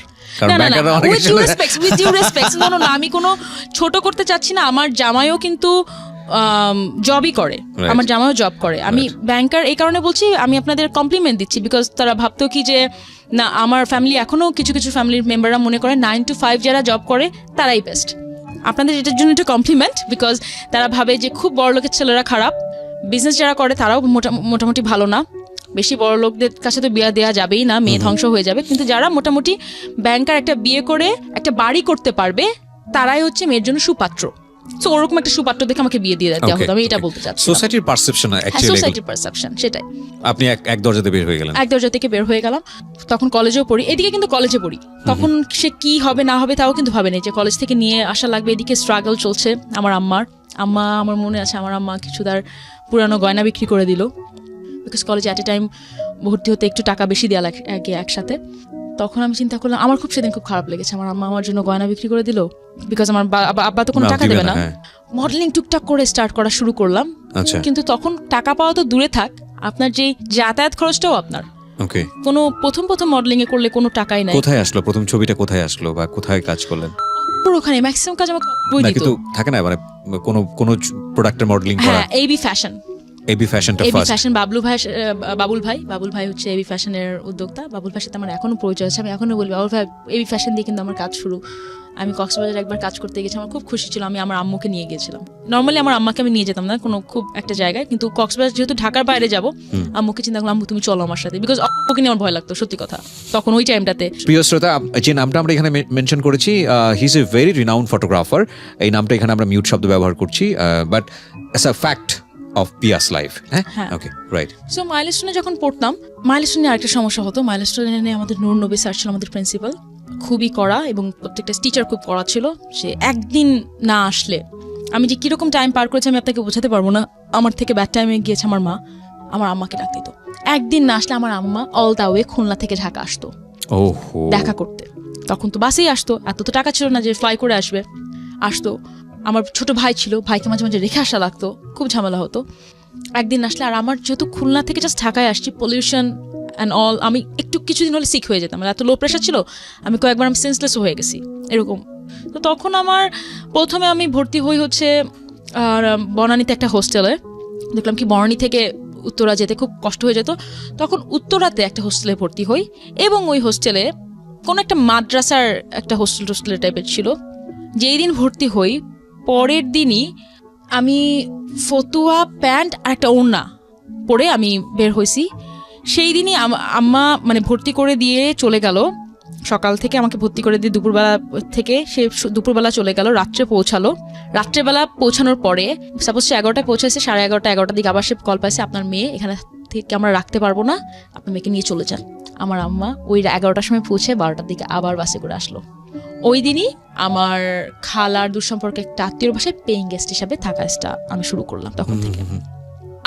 আরও কিছু সমস্যার দিতে পড়তাম, যে যখন কলেজে ভর্তি হলাম তখন আমাদের একটা টিচার ছিল, ক্লাস টিচার টাইপের, যে সব কিছু দেখতো।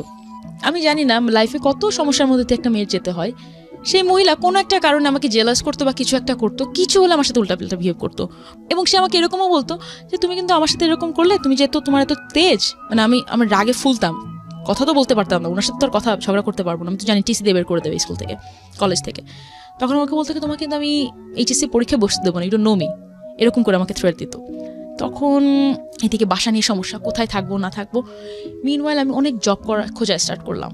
যাই হোক, আমার আব্বার কিছু কাজে আসছে, অ্যাবোট ফটোশপের একটা কাজ করা শুরু করলাম একটা জার্মান কোম্পানিতে। ওদের গার্মেন্টস ছিল, গার্মেন্টসের ছবিগুলো কাপড়ের ছবিগুলো তুলতো, ওগুলো আমার ক্রপ করে সুন্দর করে নিয়ে একটু কালার কারেকশন করে রাখা লাগতো। এরকম একটা পার্ট টাইম একটা জব করলাম। পর দেখলাম দ্যাটস নট সাফিসিয়েন্ট, 4 না 5 হাজার টাকা দিত, যেতে এসে সম্ভব হতো না। তারপরে চিন্তা করলাম ব্যাটের, ব্রিটিশ আমেরিকান টোব্যাকোর জন্য একটা কাজ করব ব্র্যান্ড অ্যাডমায়ার হিসাবে। বিভিন্ন রেস্টুরেন্টে যেয়ে আমার যারা সিগারেট খায় তাদের সাথে কথা বলা লাগবে, তাদের ইন্টারেস্ট কি না কি। তখন আমাকে প্রথম আইপ্যাড একটা দিল হাতে, তখন আইপ্যাড সেরকম আসেনি। তখন আইপ্যাড যে মানে ব্যাটের মতো বড় বড় কোম্পানিরা নিয়ে আসছে, যে আপনি এগুলোতে টিক দিয়ে মানে খুবই স্যুট টুট পরে যাবেন। আমার মনে আছে আমাকে 15,000 টাকা করে দিত তখন। তো আমি আম্মুকে বললাম, আম্মু এখন আমার আর পড়তে সমস্যা হবে না, আমি বা পেইং গেস্টে যেখানে আমি থাকবো ওখানে টাকা দিতে সমস্যা হবে না, 15,000 টাকা পাচ্ছি, তো এটা দিয়ে আমি একটা। Did you get any bad offer in that moment এই জব করতে গিয়ে, লাইক ক্লায়েন্টস এর কাছ থেকে, পাবলিকের কাছ থেকে? Fine, this is a very positive side. আমরা একটা ছোট্ট বিরতি নেব এখানে, মাত্র 2 মিনিটের। আজকে পিয়া জান্নাতুলকে আপনারা শুনছেন, বাংলাদেশের সে one of the top most popular model, এবং একই সাথে একটু আগে পিয়া বলছিল যে ভোগ ম্যাগাজিনের কাভারে তার কিছুদিন আগে। আচ্ছা, আমি যদি ভুল না করে থাকি, বাংলাদেশ থেকে কি এই প্রথম কোনো মডেলের ভোগ? প্রথম। So she is a pioneer. তো এই জবটা কিভাবে পেয়েছি এটাও বলি। তো আমি যখন টুকটাক মডেলিং করা স্টার্ট করেছি, তখন আরেকটা মডেল তখন ওর সাথে সে পড়তো, একটা ভাইয়া ছিল খুবই ভালো একটা ফ্যামিলি থেকে। তো ও আমাকে বললো, আমাকে না, ও বেশ কিছু মডেলদেরকে অ্যাপ্রোচ করলো যে এরকম ব্রিটিশ আমেরিকান টোব্যাকো ভালো একটা করছে, সপ্তাহে 3 দিন ওরা তোমাকে বাসা থেকে গাড়ি দিয়ে নিয়ে যাবে, গাড়ি দিয়ে নিয়ে আসবে, কিন্তু এরকম করে তোমার কাজ করা লাগবে। সো অ্যাজ ইউজুয়াল তখন তো আমি কিন্তু ফার্স্ট ইয়ারে পড়ি, জাস্ট ফার্স্ট ইয়ারে ভর্তি হলাম, ইন্টার ফার্স্ট ইয়ারে। প্রত্যেকটা মডেল রিজেক্ট করে দিল, বলি না আমরা যে বিভিন্ন রেস্টুরেন্টে যে মানুষের সাথে কথা বলবো প্রশ্নই ওঠে না। তো আমি ওটাকে একটা জব হিসাবে নিলাম। এটা কিন্তু একটা শাইনেস কাজ করে, কিন্তু আপনার একটা স্ট্রেঞ্জারকে যে আপনার অ্যাপ্রোচ করা লাগছে, অবশ্যই শাইনেস, এবং একটা মেয়ের পক্ষে আমাদের সোসাইটিতে আরো ডিফিকাল্ট। হ্যাঁ, আরো ডিফিকাল্ট। আর যারা একটু মডেল দেখা যায় তারা একটু স্নবিশ হয়, একটু না আমি কেন একটা ছেলের সাথে যে কথা বলবো, তো প্রত্যেকে রিজেক্ট করে দিল এক্সেপ্ট মি। আমি বললাম কি না, আমার জন্য অ্যাটলিস্ট একটা জব তো পাচ্ছি, আর ব্রিটিশ আমেরিকান টোব্যাকো একটা ভালো কোম্পানি, কি হবে করলে, কিছুই তো হবে না। অ্যাটলিস্ট আমার আম্মাকে আমি মানে আমার জন্য ইজি হয়ে যাবে কাজ করা, পড়ালেখা করা। তখন আমি খুব লজ্জা লাগতো, আমার মনে আছে আমার খুব লজ্জা লাগতো, বিকজ আমি নিজে স্মোক করি না। তো তখন তো মানে প্রশ্নই ওঠে না। তো যারা সিগারেট খাচ্ছে তাদেরকে যেই অ্যাপ্রোচ করা লাগবে, নর্মাল অন্য কাউকে অ্যাপ্রোচ করতে পারবো না, খুব লজ্জা লাগতো। তারপরেও করতাম। করার পরে একটা সময় যাই হোক এইভাবে এই ব্রিটিশ আমেরিকান টোব্যাকোর পর আমার মনে আছে এরকম করে আমি বেশ কিছু মানে তখন জব অফারগুলো মানে একটা ভালো কাজ করলে অনেক জব অফারগুলো আসা শুরু করে। তো আপনি যেটা বলছিলেন কোনো নেগেটিভ বাজে প্রপোজাল আমি কখনোই পাইনি, বিকজ আমাকে বাসা থেকে নিয়ে যেত একটা গাড়ি, একটা জাস্ট কর্পোরেট একটা অ্যাম্বিয়েন্স ছিল। আমি ওখানে যেতাম, ওখান থেকে আবার আমাদের একটা সুপারভাইজার ছিল। তো বাজে কখনো কিছু আমি পাইনি। এবার আসছি যখন মডেলিং, আমি মেইন টার্মে আমি যখন মডেলিং কাজ করা স্টার্ট করি, তো আমি যখন আসি তখন হ্যাঁ অফকোর্স অনেক জায়গা থেকে অনেক উল্টাপাল্টা প্রপোজাল পেয়েছি, কিন্তু সবচেয়ে বড় কথা বলি, কেউ মিডিয়া থেকে বিলং করে না। এরা হচ্ছে প্রত্যেকে কিছু ভায়া থার্ড পার্সন, যারা কোনো একটা ডিরেক্টরকে চেনে, বলে কি যে আমি আপনাদেরকে নতুন একটা মেয়ে এনে দেবো, খুব সুন্দর একটা মেয়ে, ওকে দিয়ে আপনি অভিনয় করাতে পারেন। এরা অ্যাডভান্টেজগুলো নেওয়ার চেষ্টা করে। এরা তখন নোংরা প্রপোজাল দেওয়া স্টার্ট শুরু করলো। আমার মনে আছে আমি যখন একটা শো করতে যাই চিটাগাংয়ে, ফ্যাশন শো, ওই টাইমটাতেই তখন একটা খুব বড় একটা কোনো একটা হোটেলে চিটাগাংয়ের একটা ফ্যাশন শো হচ্ছে, কোনো একটা আমরা সব মডেলার সবাই গিয়েছিলাম। তো আমি লিফট থেকে কোনো একটা কারণে নিচে থেকে উপরে উঠছিলাম, শো এর ইয়েতে যাবো, সব মডেল মনে চলে গেছে, আমি মনে হয় লাস্ট পার্সন লিফটের mধ্যে ঢুকছি। তখন একটা লোক দেখলাম কি ঢুকলো। ওকে, অ্যাজ ইউজুয়াল মেকআপ টেকআপ করে আসছি, বিকজ আমার মেকআপ করে আমরা জাস্ট এখন ভেন্যুতে আসছি। তখন একটা লোক আমাকে দেখে খুব হাসছে। আমার বয়স কিন্তু তখনও 16 বা 17, জাস্ট 17 হয়তো বা হবে, এরকম 17তে পা দিয়েছি। বুঝি না তখন ভালো করে যে একটা চোখের দৃষ্টি কতখানি খারাপ হতে পারে মানুষের। লোকটা করলো কি, আমাকে বললো কি আপনি কি মডেল? আমি আজকে হ্যাঁ, মানে তখন আমাকে কেউ মডেল হিসাবে বলছে, এটা যে কত বড় পাওয়া আপনি বুঝতে পারবেন না একটা মেয়ের জন্য। মানে আমাকে মডেল হিসাবে কেউ রিকগনাইজ করছে, আমার লুক দেখে হয়তো বুঝতে পেরেছে। হ্যাঁ, খুব খুশি হয়ে গিয়েছিলাম, এত খুশি ছিলাম। লোকটা আমাকে বললো কি এইটা আমার কার্ড, আমি এত নম্বর রুমে আছি, আপনি চলে আসেন। হ্যাঁ, আমি খুবই খুশি ছিলাম। সে আমাকে মডেল, আমি পরে কি লোকটা কি বলছে আমি কোনো আজকে আচ্ছা ঠিক আছে আসবো, কার্ডটা নিলাম। আমি আজকে শোটা শেষ করলাম, কি ভাই দেবো লোকটা আমাকে রুমে কেন যেতে বললো? এক্স্যাক্টলি, আমি তখন চিন্তাই করিনি। আমি সেই দিন রাত্রে এত কাঁদছি যে জাস্ট বিকজ আমি মডেলিং এ আসলাম। এর আগে কিন্তু আমার এত নোংরা, হয়তো বা হ্যাঁ আমার বাবা গালি দিয়েছে, আমার একটা বয়ফ্রেন্ডের সাথে আমি থাকছি, বাট আমার এত নোংরা কথা শুনতে হয়নি কিন্তু কখনো। মানে he was treating me like a prostitute, এবং এটা সে ট্রিট করে না, পুরো সোসাইটিকে ট্রিট করে না, সোসাইটি এইভাবে ট্রিট করে। আমি এত কাঁদছিলাম, আমার মনে আছে। তারপর আস্তে আস্তে যখন বাজে অফার, নোংরা অফারগুলো কিছু কিছু ক্ষেত্রে পেতাম, গালি দিতাম। আমি আমার আব্বার কাছ থেকে পাওয়ার তো জিনিস, আমিও গালি দেওয়া স্টার্ট করলাম মানুষজনদেরকে, দিতাম গালি। এরকম আমি আরো কিছু কথা বলি। মনে করেন আমি গিয়েছি, সাপোজ আমাকে বলছে তুমি এখানকার লিড ক্যারেক্টার একটা টিভিসির জন্য, ওখানে যে দেখি আমাকে একটা সাইড একটা ক্যারেক্টার দিয়ে দিয়েছে। সে আমি বলছি না সাইড ক্যারেক্টার খারাপ, কিন্তু আমি ওটা করতে চাইনি। আমি চেয়েছি আমি 2টা কাজ করবো, 2টা ভালো কাজ করবো, বা যেটাকে আমাকে দেখা যাবে। আমার তো এখানে আসা দরকার ছিল না, আমি যদি শুধু টাকার জন্যই আসতাম। রাইট, তখন আমার এরকম হয়েছে, আমি এরকম 2-3টা অন স্পট শুটিং শুরু হয়ে গেছে, আমি ওখান থেকে চলে আসছি। এরকম চলে আসার পর থেকে একটা ব্যাড রেকর্ড, না এই মেয়েটাকে তো নেওয়া যাবে না, ও তো শুটিং স্পট থেকে চলে যায়। একটা নাটকে গিয়েছি, নাটকে তো আমার তো সবসময় পড়ালেখা করা লাগতো, বিকজ মাইলস্টোন একটা প্রেশার তো ছিল। এত কিছুর মধ্যে তো পড়াশোনাও করতাম, ক্লাসেও যেতাম, ম্যাক্সিমাম রিহার্সালে যেতাম হচ্ছে 2টা ফিতা চুরি করে, একটা ব্লু ড্রেস পরে, কলেজের ড্রেস পরে। সবাই তো ভাবতে স্কুল থেকে আসতেছে ছোট একটা মেয়ে। তো তখন যখন আমি কলেজে এরকম ড্রেস আপে যাওয়া শুরু করলাম, সবাই মানে হয় না, দেখবেন কি ছোট মেয়ে বা যারা বোঝে না তাদের উপর টার্গেট আরো বেশি থাকে। এবং আমি আরেকটা জিনিস দেখছি, যারা দেখে আমার এগুলো এখন ফেস করা তো লাগেই না, বাট প্রথম একটু ফেস করছি, যে যারা দেখে যে কিছু কিছু নোংরা শ্রেণী আছে, যে সবাই কিন্তু আমি বলবো না ভালো, বা যে মেয়েটা জাস্ট বিকজ টাকার বিনিময়ে থাকছে কারোর সাথে আমি তাকেও খারাপ হিসেবে জাজ করার মতো আমি কেউ না। হয়তো বা আমার এতটুকু অ্যাবিলিটি বা কোয়ালিটি ছিল, আমি ব্রিটিশ আমেরিকান টোব্যাকোর মতো একটা জায়গায় কাজ করে 15,000 টাকা পেয়েছি।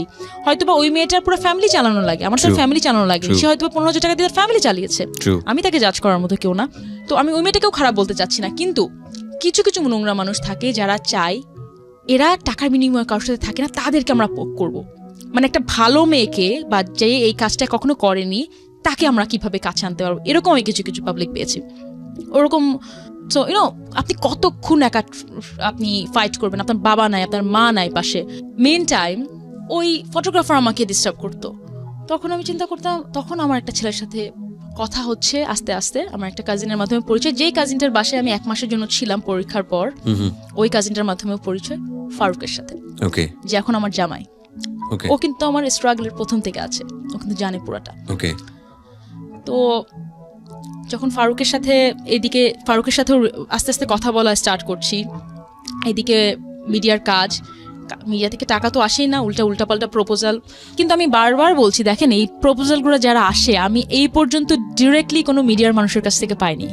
প্রত্যেকে থার্ড পার্সন যারা মিডিয়াতে কোনো না কোনোভাবে কাজ করতে চায়, তারা বিভিন্ন মেয়েদেরকে দিয়ে বিজনেস করা তাদের উদ্দেশ্য। কোনো মিডিয়ার মানুষ এখন পর্যন্ত আমি কোনো বাজে প্রপোজাল পাইনি এখন পর্যন্ত। হয়তো আমি লাকি, বা আপনি যেটাই বলতে পারেন না কেন, বা যারাও করেছে তারা হয়তো বা শখে একটা নাটক প্রডিউস করেছে, শখে একটা শোতে হয়তো বা 2-3 লাখ টাকা স্পন্সর, টার্গেটই ছিল ওটা। আমি এই কারণে বলছি, যারা ব্যবসা করে খাবে তারা একটা মেয়ের জন্য তাদের পুরো ব্যবসাটা নষ্ট করার মতো পাগল খুব কম আছে, বাট খুবই কম। আচ্ছা, তো প্রস্তাব পাচ্ছিলেন ফারুকের সঙ্গে পরিচয়। তো ফারুকের সাথে তখন পরিচয় হলো, এদিকে 2008 সাল চলে আসছে, তখন 2008 সাল অলরেডি। পড়ালেখা, ফারুক, ফ্যামিলি। আচ্ছা, বাই দ্য ওয়ে, এই এত দিনে আমার আব্বা কিন্তু আমার সাথে একবারও কথা বলেনি, যোগাযোগ করেনি। ঈদে হয়তো বা গিয়েছি কয়েকদিনের জন্য, আমি খুলনায় গিয়েছি, আমার সাথে কেউ কথা বলে না। আমার আম্মা শুধু আমার সাথে কথা বলে, আমার সাথে বাকি সব কেউ কথা বলে না। ঈদের জামাও দেয় না, না, ঈদের জামা তো দেয়ই না, প্রশ্নই ওঠে না। আমি কিন্তু ছোটবেলা থেকে আমার আব্বা কিন্তু আমাদেরকে, আমি যেহেতু প্রথমেই বলেছিলাম, অসাধারণ ভাবে মানে সাপোর্ট ভাবে বড় করেছে। ঈদের জামাও তো দিত না, আর আম্মার তখন অত টাকা নাই, কলেজের ফিটি দিয়ে ঈদের ড্রেস দেবে, তাহলে পরের মাসে কলেজের ফি দিতে পারবে না সে। আর এরকম সিচুয়েশনে বাড়ি যেতে ইচ্ছে করতো, কি করবো, ঢাকায় তো কেউ নাই আপনার তখন। আর তখন আমাকে একটা ফটোগ্রাফার এদিকে ডিস্টার্ব করতেছে, এইদিকে আমার ফারুকের সাথে তখন নতুন পরিচয়, ফারুকও তখন বিদেশ থাকতো। এদিকে উল্টাপাল্টা মাঝে মাঝে প্রপোজাল, মিডিয়াতে তো কাজও নেই সেরকম, আর কাজ থাকলেও ফ্রি কাজ। সো কি করব আমি, পেইং গেস্ট হিসাবে একটা বাসায় আমি থাকতাম, তারাও চলে যাবে, আমার তো বাসায় যাওয়াই লাগবে, I don't have any option. বাসায় যখন যেতাম কেউ কথা বলতো না, সবাই সালাম করতো, আমি সালাম করতে লজ্জা পেত, সালাম করলে আমার সাথে কথা বলে না, আমি সালাম করলে জাস্ট অন্যদিকে তাকায় থাকবে বা এরকম কিছু একটা করতো সবার সাথে, যেটা হতো। আমার বড় বোন কথা বলতে পারে না, বাট অতিরিক্ত আমার থেকে মাথায় বুদ্ধি রাখে, সেও আমার আব্বা বা সবার মতো ওরকম ইয়েতে, সেও আমার সাথে খুব একটা কোনো কিছু না, except my mother. Every time I mentioned, আম্মা ছাড়া পুরানো জামা পরে থাকতাম, একটা জামা পরে ঘুরে বেড়াতাম, মানে কিছু তো একটা করা লাগবে না। আমিও তো ছোট ছিলাম তখন। কয়েকদিন পর আবার চলে আসলাম কলেজে, আবার ফিরলাম, ব্যাক করার পরে এইদিকে আরও কিছু মেন্টাল প্রেশার, তখন একটু একটু করে মডেলিংয়ে কাজ করা স্টার্ট করলাম, র্যাম্পে কাজ করা স্টার্ট করলাম। র্যাম্পে কেন কাজ করা স্টার্ট করলাম, বিকজ র্যাম্প নিয়ে কিন্তু বুঝতামও না, খুলনা থেকে এসে র্যাম্প কি জিনিস বা এরকম কিছু। লম্বা ছিলাম, নাটকের প্রপোজাল যারা দিত তারা দেখা যেত কি ম্যাক্সিমাম ওই থার্ড পার্টি এসে প্রত্যেকে নোংরা কথা বলতো, প্রত্যেকে থার্ড পার্টি, বিকজ আমি তো কাউকে চিনি না। একটা ভালো ডিরেক্টর, একটা প্রডিউসারের সাথে আমার পরিচয় হওয়ার কোনো কারণ নেই। আমি যদি স্পেসিফিকলি যাই আমাদের লিসনারদের বোঝার জন্য, অফারটা কিভাবে আসতো, মানে একদম একটা এক্সাম্পল দিয়ে যদি আপনি বুঝাই দেন। আমি আপনাকে বলি, মনে করেন আমাকে বলতো কি যে আপনি কাজ করবেন, আপনি একটা নাটক আছে কাজ করবেন, আমি বলি হ্যাঁ করবো। ও আচ্ছা ঠিক আছে, তাহলে তো আমাদের এরকম একটা যে প্রডিউসার বা যে ডিরেক্টর তার সাথে একটু থাকা লাগবে, আপনার আসেন। আপনি প্রথমে কিন্তু বুঝতামও না থাকা লাগবে মানুষটা মানেটা কি, থাকা লাগবে মনে করেন আপনি আমার সাথে আসবেন বা কিছু একটা করবেন, থাকা লাগবে মানেটা কি, এরকম করে কথা স্টার্ট করতো। পরের দিকে আমি বলতাম, পরের দিকে ঘাটতারা হয়ে গেলাম, কি থাকা লাগবে মানে কি বলেন, আপনি এক্সপ্লেন করেন, আপনার মুখ থেকে আমি শুনতে চাই কি বলবেন। তখন গালিটা দিতাম। মানে মাঝে মাঝে হতো কি, যারা একটু স্মার্ট তারা বলতো যে না থাকা লাগবে মানে তো তা না, থাকা লাগবে মানে আপনি আসবেন, কথা বলবেন। যখন এসকেপ করতে আর কি, যখন আপনি রেগে যাচ্ছেন।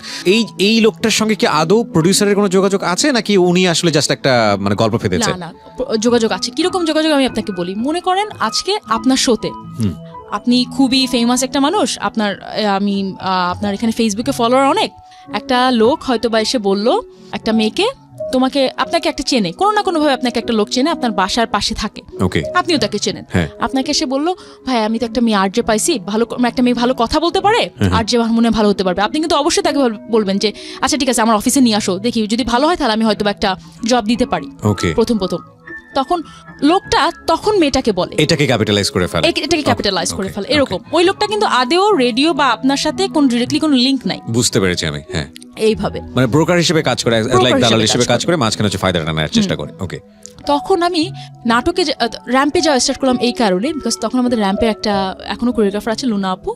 তো মনে করেন 15টা মেয়ের মধ্যে, র্যাম্প নিয়ে মানুষের এত একটা খারাপ ধারণা, তাদের উদ্দেশ্যে বলতে চাই 15টা মেয়ের জন্য 15টা মেয়েকেই যখন কাজ করাবে বা একটা র্যাম্পের জন্য আনাবে, তখন এরকম কোনো নাই যে 15টা মেয়েকে থাকা লাগবে বা এরকম। তখন র্যাম্প থেকে আমি কোনো নোংরা অফার পাইনি, তো তখন আমার র্যাম্পে চলে আসা হয় এইভাবেই চলে আসা। ওকে, নাটকে ফার্স্টে দেখলাম, এসকেপ করলেন, দেন আপনি র্যাম্পে বেটার মনে করলেন, ওখানে গেলেন। থার্ড পার্টির জন্য আমার এসকেপ করা লাগলো। আমি থার্ড পার্টি আমার বলতে হচ্ছে, নাহলে এটা হয়তো বা শুনে অনেক হয়তো বা ভাববে কি পিয়াও মিডিয়াকে নিয়ে, বাট মিডিয়া কি এটাই কিন্তু আমি আপনাকে বলছি পুরো আমার লাইফ স্টোরি দিয়ে। ওকে, তখন র্যাম্পের হচ্ছে এরকম যে একটা কোরিওগ্রাফার থাকে মহিলা, সে যাদেরকে পছন্দ করে তাদেরকেই সে শুধু মডেল নেয়। সে লম্বা ফর্সা, সে আবার ফর্সা মেয়ে, লম্বা ফর্সা সুন্দর এরকম না হলে সে নেয় না। তো যাই হোক আমার সাথে মিলে গেল, তখন সে আমাকে বিভিন্ন শোতে নিয়ে স্টার্ট করলো। এগেইন শোতে যখন স্টার্ট করলো, সো আমি খুব স্বাভাবিক, আমি লম্বা যেহেতু আমি অ্যাটেনশন এমনিতেই পেয়েছি ছোটবেলা থেকে। মনে করেন 5টা আমি হেঁটে যাচ্ছে, সাপোজ আমার বয়ফ্রেন্ডের মতো, আগের বয়ফ্রেন্ডের মতো কাহিনী, 3 জন বসে আছি, আমাকেই চোখে পড়েছে। লম্বা বলে হয়তো এটা একটু চোখে পড়ার মতো ছিল সবসময়। তো আমি যখন আসলাম তখন দেখলাম কি এখানে আমাকে ম্যাক্সিমাম মডেলরা দেখতে পারে না। কেন দেখতে পারে না? জেলাস ফিল করে। ইয়েস, লম্বা একটা মেয়ে, খুব লম্বা, আমি সবচেয়ে টল। আমি এতদিন জানি টল মানে দ্যাটস ইউর উইকনেস, বিকজ খুলনায় লম্বা মানে কর্নেশন স্কুলের যত আগেই সকাল 7টায় তুমি আসো না কেন মর্নিং শিফটের, তোমাকে সবার লাস্টে লাইনে দেবে। আমি যে কি কষ্টটা পেতাম আমি জানি টল মানে উইকনেস, টল মানে যে স্ট্রংগেস্ট পয়েন্ট হতে পারে, এটা আমার ধারণাতেই ছিল না। আমি চিন্তা করতাম এই মেয়েগুলো আমাকে দেখতে পারে না কেন। আর আমি সুন্দর করে কথা বলতাম, কিন্তু আমার ড্রেস আপ ওদের মতো অত ভালো ছিল না। স্বাভাবিকভাবে টাকাও নাই কেনার, খুলনা থেকে আসছি, বুঝিও না কি করা লাগবে। তখন করতো কি, এই মেয়েগুলোকে কিছু কিছু সিনিয়র মডেল ছিল, কিছু আমার সাথে বাজে বিহেভ করতো, প্লাস ওরা প্রায়োরিটি পেতো। মানে ওই কোরিওগ্রাফারই করতো কি, একে শো স্টপার, একে এরকম করতে দিত। তো আমার খুব খারাপ লাগতো, ভাই আমি তো লম্বা। পরে বুঝলাম যে লম্বা মানে হচ্ছে তোমার আমার একটা স্ট্রং পয়েন্ট, প্লাস পয়েন্ট আমার, কিন্তু আমাকে আগে দেবে না, আমাকে সবসময় মাঝখানে টাচখানে দেবে, যেটাতে অ্যাটেনশন যেন না পাই। আচ্ছা, হয় না, কাছের মডেলদের সে আগে প্রায়োরিটি দিত। বাট এগুলোতে আমি খুব আপসেট হয়ে যেতাম যে কেন, মানে আমার কোন একটা প্লাস পয়েন্ট আছে, কেন আপনি আমাকে দিচ্ছেন না, কেন আপনি একটা শর্ট গার্লকে দিচ্ছেন। আমার এগুলো নিয়ে খুব সবসময় ছিল তখন থেকে। তো আপনি দেখেন কত জায়গা থেকে আমি জাস্ট বাধা। আমার এসএসসি পরীক্ষায় বাধা, আমি যখন কলেজে আসি টাকা নাই, কলেজে আসার পরে আমার টিচার সে আমাকে থ্রেট দেয় সারাক্ষণ, আমার কিছু আমার আম্মাকে নিয়ে আসে, যেখানে থাকবো থাকার জায়গা ঠিক নাই, মডেলিং করব, মডেলিং থেকে আমার চাচা আমাকে ধরে নিয়ে যাবে, যার মাধ্যমে করব সে বাজে প্রপোজাল দিচ্ছে। মানে আমার প্রত্যেকটা স্টেপে থার্ড পার্টির সমস্যা, মানে একটা জায়গা আমার স্মুথ ছিল না, ট্রাস্ট মি, একটা জায়গায় স্মুথ ছিল না। আমি বললাম কি এ কি, প্রত্যেকটা জায়গায় সমস্যা। তখন আমার মনে হলো আমি কি খুলনায় ঠিক ছিলাম, আমার অনেকবার মনে হচ্ছে। প্রিভিলেজ দেওয়া হচ্ছে কারণ এটারই মধ্যে, মানে আমি সব একই টাইমের কথা বলছি, 2008 সালের কথা বলছি। তার মধ্যে মিস বাংলাদেশে নাম দিই, আমাদের একটা ফটোগ্রাফি আমার নাম দিয়ে দেয়, দেওয়ার পরে বাই দ্য ওয়ে আমি মিস বাংলাদেশ, তখন মিস বাংলাদেশ হই, আমরা তখন সারা বাংলাদেশের মানুষ জানতে পারি। তখন একেবারেই অসম্ভব একটা জিনিস আমার কাছে মনে হয়েছিল যে আপনি বুঝছেন এত স্ট্রাগলের পরে যে মিস বাংলাদেশ কিভাবে হলাম, এবং এই মিস বাংলাদেশের মধ্যেও সমস্যা আছে। আমি যখন আসি, হয় না আপনি লাস্টের এপিসোডে এসে আপনি গেস করতে পারবেন প্রত্যেকটা ইয়েতে কে ফার্স্ট সেকেন্ড থার্ডের মধ্যে থাকতে পারে। আমি আরো কতগুলো কন্টেস্টে গিয়েছি, তো ওখান থেকে বোঝা যায়, মানুষ ধরে ফেলে। তো মিস বাংলাদেশে যখন লাস্টে এসে বোঝা যায় কে হতে পারে, ফার্স্ট সেকেন্ড থার্ডের মধ্যে কে থাকতে পারে। তো আমাদের একটা কন্টেস্টেন্ট ছিল, পার্টিসিপেন্ট ছিল, সে আমার থেকে ছোট ছিল, সে মেয়েটার পাশে আরো কম ছিল, তখন মনে হয় 13-14 হবে, বাট একটু লম্বা চওড়া ছিল বলে ওকে একটু মনে হতো বড়। তখন মেয়েটাকে খুব নাম করা একটা ফুটবলারের মেয়ে, তার মা তো তাকে মানাবে, মিস বাংলাদেশ তাকে মানাই ছাড়বে। কিছু হলে আমার মনে আছে, আমি এতটুকু বাড়িয়ে বলছি না, আমাদের যখন মেকআপ রুম ছিল, মেকআপ রুমে এসে মহিলা আমার সাথে ঝগড়া করা স্টার্ট করলো, মানে যা তা কথা, এই তুমি বলে এটা করছো, তুমি বলে এটা করছো, তোমার মেকআপ এটা ছিল, এরকম কেন করছো, তোমার তো এরকম করার কথা না। আমার মনে আছে যে মেকআপের যে আন্টিটা ছিল, আরশি পার্লারের একটা আন্টি ছিল, আন্টি বলে কি যে তুমি একেবারে কান মানা, আমার চোখ থেকে আবার পানি পড়ছিল, তুমি কান মানা, মানে উনি না তখন একটু পরে যে আমার কোশ্চেন অ্যান্সার রাউন্ড, জাস্ট আমাকে মেন্টালি Harass ডাউন করার করার চেষ্টা- চেষ্টা okay. করছিল যে ও যেন না পারে এভাবে করতে। আমাকে বুঝাচ্ছে তুমি একেবারে এরকম করো না, উনি কিন্তু তোমাকে এরকমের জন্য চেষ্টা করছে।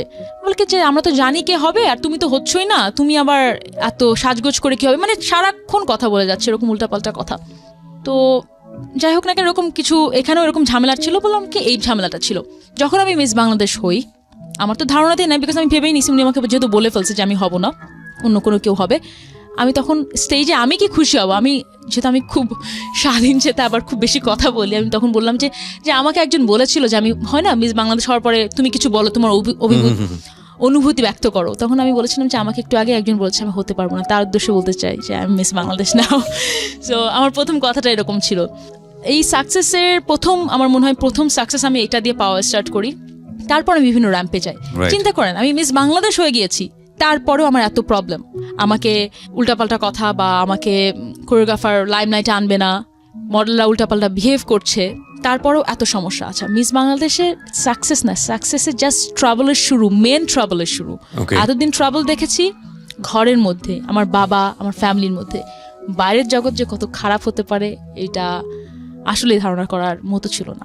তখন কাজ করা স্টার্ট করি, কিছু কিছু মডেলের সাথে আমার মনে আছে সিনিয়র মডেলের সাথে বেশি কথা বলা যায় না, উল্টাপাল্টা কথা বলে বসে, আমি তো ঝগড়া লেগে যেত আমার সাথে, কারণ আমি যতক্ষণ ভেবেছি যে আমি রং না, আমি কোথাও থামিনি। আমাকে যখন মনে হয়েছে যে আমার এই জায়গাটা করা উচিত হবে না, আমি নিজে সরে আসছি। আমার মনে আছে যখন আমি আরেকটু আমার পাস্টে যাই, যখন আমি এসএসসি পরীক্ষা ক্লাস 9-10-এ পড়ি, আমার একটা কাজিন ছিল, সে বাসা থেকে পালায় যায় একটা ছেলের সাথে, আমার সাথেই পড়তো কিন্তু বাসা থেকে পালায় যায় একটা ছেলের সাথে। তখন আমাকে আমার বয়ফ্রেন্ডটা বলে চল আমরাও পালাই, যে আমার কাছে 1 লাখ টাকা আছে। আমি বললাম কি আমরা 1 লাখ টাকা নিয়ে কদিন থাকবো, তারপরে কি করবো? বলে তারপরটা পরে দেখা যাবে। বলে কি না পরেরটা কি হবে, তাহলে আপনার কলেজ কি হবে, আমার কলেজ কি হবে? বলে কি না ওটা হয়ে যাবে। বলে না আমার তো এসএসসি পরীক্ষাও সামনে, তখন তো পড়তে পারবো না অনেকদিন। মানে আমি না ছোটবেলা থেকে তো প্র্যাকটিক্যাল, আমি পরেরটা চিন্তা করছি না। আচ্ছা ঠিক আছে পালানোর পরেরটা কি হবে। তখন আমি আর কিন্তু পালাইনি, কারণ আমার কথা হচ্ছে যখন আমি দেখেছি যে এটা প্র্যাকটিক্যালি আমার জন্য ঠিক হবে না, প্লাস আমার আব্বা আম্মা কি করবে, আব্বা আম্মার ঝামেলা হবে। বিকজ ওই ছেলেটাও আমাকে এই কারণে বলছিল যে তোমার ফ্যামিলি থেকে তোমার এত প্রবলেম হচ্ছে, তুমি চলে আসো। আমি আপনার ফ্যামিলি তো মিন ওয়াইল, আমি আরেকটু একটা কথা মেনশন করি, এই ছেলেটার মা আমার বাসায় চলে আসে, আমার বাসায় এসে আমার আম্মাকে উল্টাপাল্টা অনেক কথা বলে যে আপনার মেয়ে এটা করে, এবং এই ছেলেটার মাকে আমার ফুপু ফোন করে আনাইছিল ইচ্ছা করে যাতে আমার মাকে আরো বেশি হ্যারাস করা যায়। যাই হোক কয়েক বছর আগে প্রথম আলোতে যখন আমার কি একটা ইন্টারভিউ যাচ্ছে, একান্ত সাক্ষাৎকার এরকম টাইপের কিছু একটা, তখন আমি I am very straight forward girl, আমাকে বলেছে প্রথম প্রেম কোনটা, প্রথম সবকিছু এরকম নিয়ে কথা। তাই আমি বলেছিলাম প্রথম প্রেম ছিল এটা।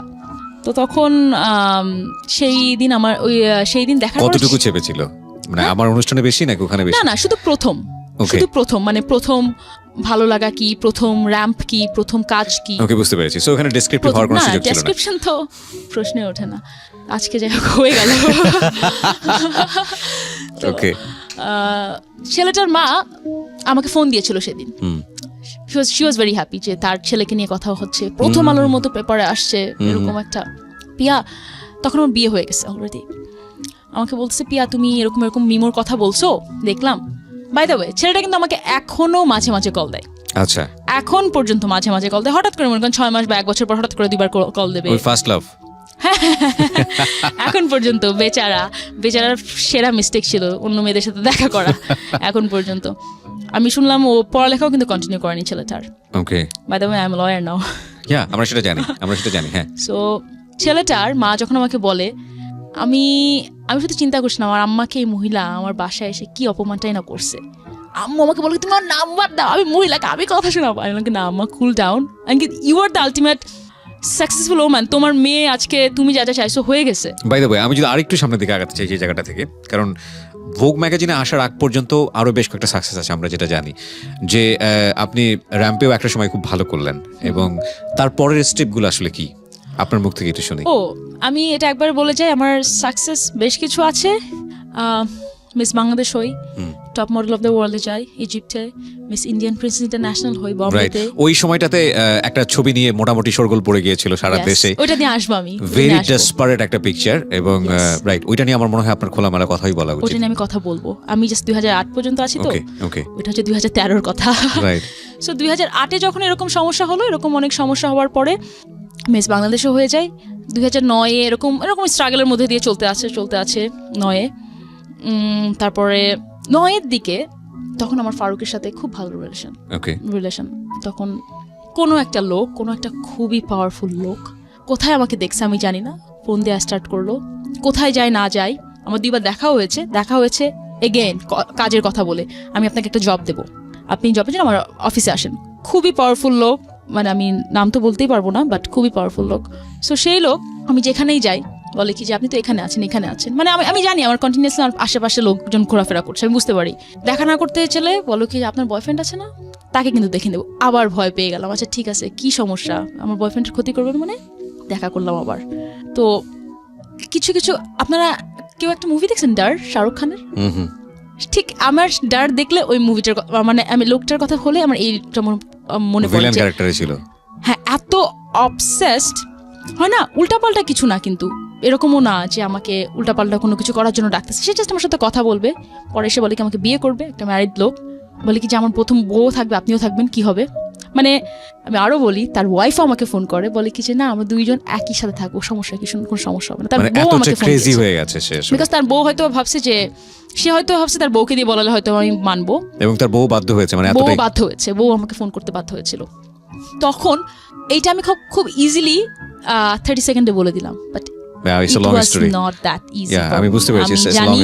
আমি একা একটা মেয়ে ঢাকায় থাকতাম, একটা জায়গায় থাকতাম, সেখানে যদি সারাক্ষণ মানুষ ফলো করে, সেই বাসায় থাকতাম, সেই বাসার মহিলারাও ভয় পেত যে কি হচ্ছে পিয়া, তোমার সাথে কে দেখা করতে আসতেছে, এই বাসার বাইরে এত গাড়িকে, এটাকে। সো যাই হোক, আমরা একটা কাজ করি, নামটা ফ্ল্যাশ করে দিই এবং এটা একটা $1 মিলিয়ন এপিসোড হয়ে যায়।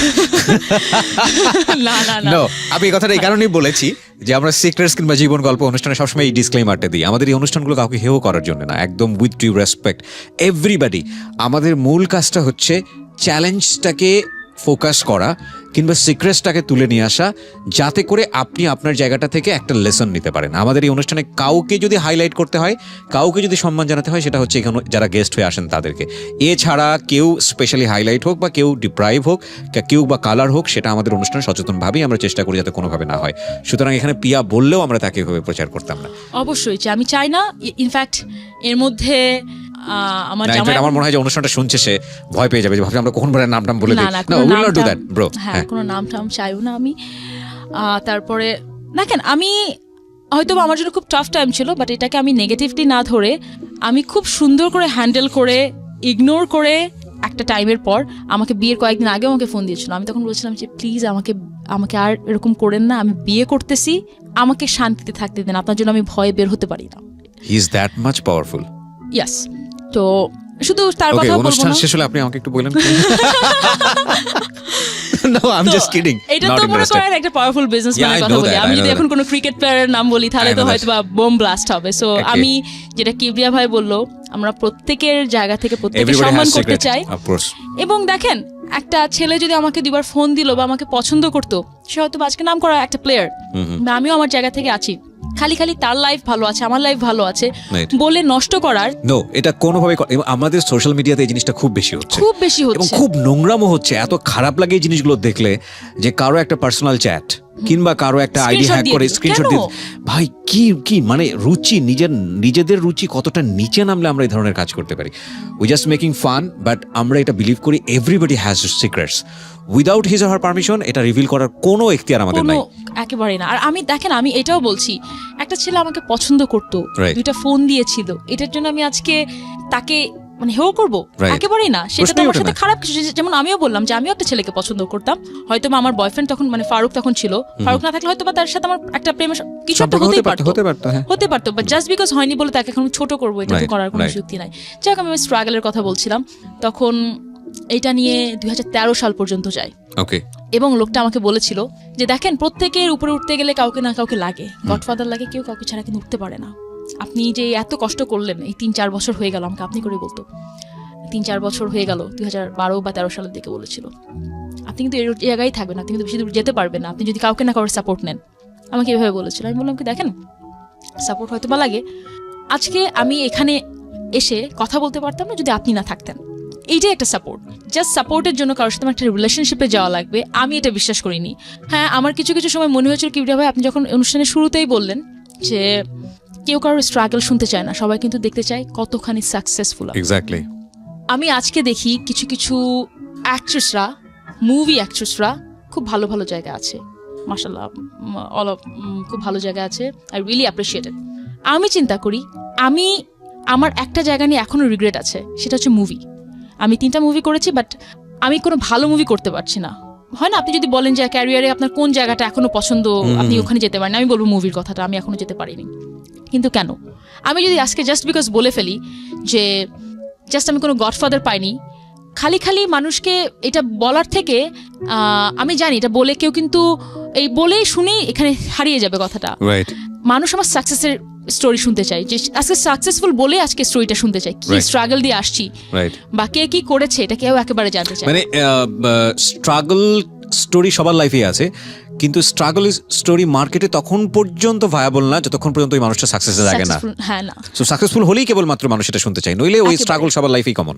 1 বছর যেভাবেই হোক তাকে ট্যাকল করলেন, করার পর আপনি বিয়ে করতে যাচ্ছেন ফারুক ভাইকে। 1 বছর না, সে আমাকে বেশ 2-3 বছর সমস্যা করেছিল। ওকে ওকে।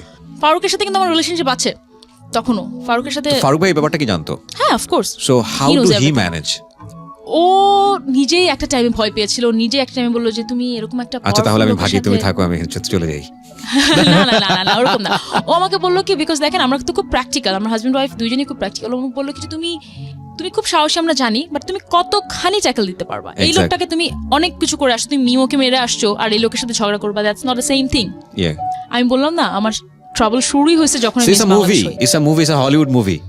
Actually it's a Hollywood movie, যেটা হয় প্রথমে একটা ছোট মারে, তারপরে ভয়াবহটা লাস্টে দেখায় শেষ হয়। আমরা ভয়াবহতা জায়গায় চলে আসছি এখন।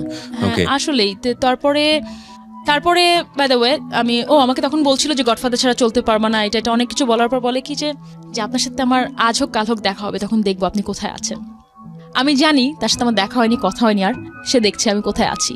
সো সে কখনোই ভাবেনি আমি পড়াশোনা কমপ্লিট করতে পারবো, আমি লয়ার হতে পারবো, আমি মিডিয়াতে এত সাকসেসফুল হতে পারবো। রাইট।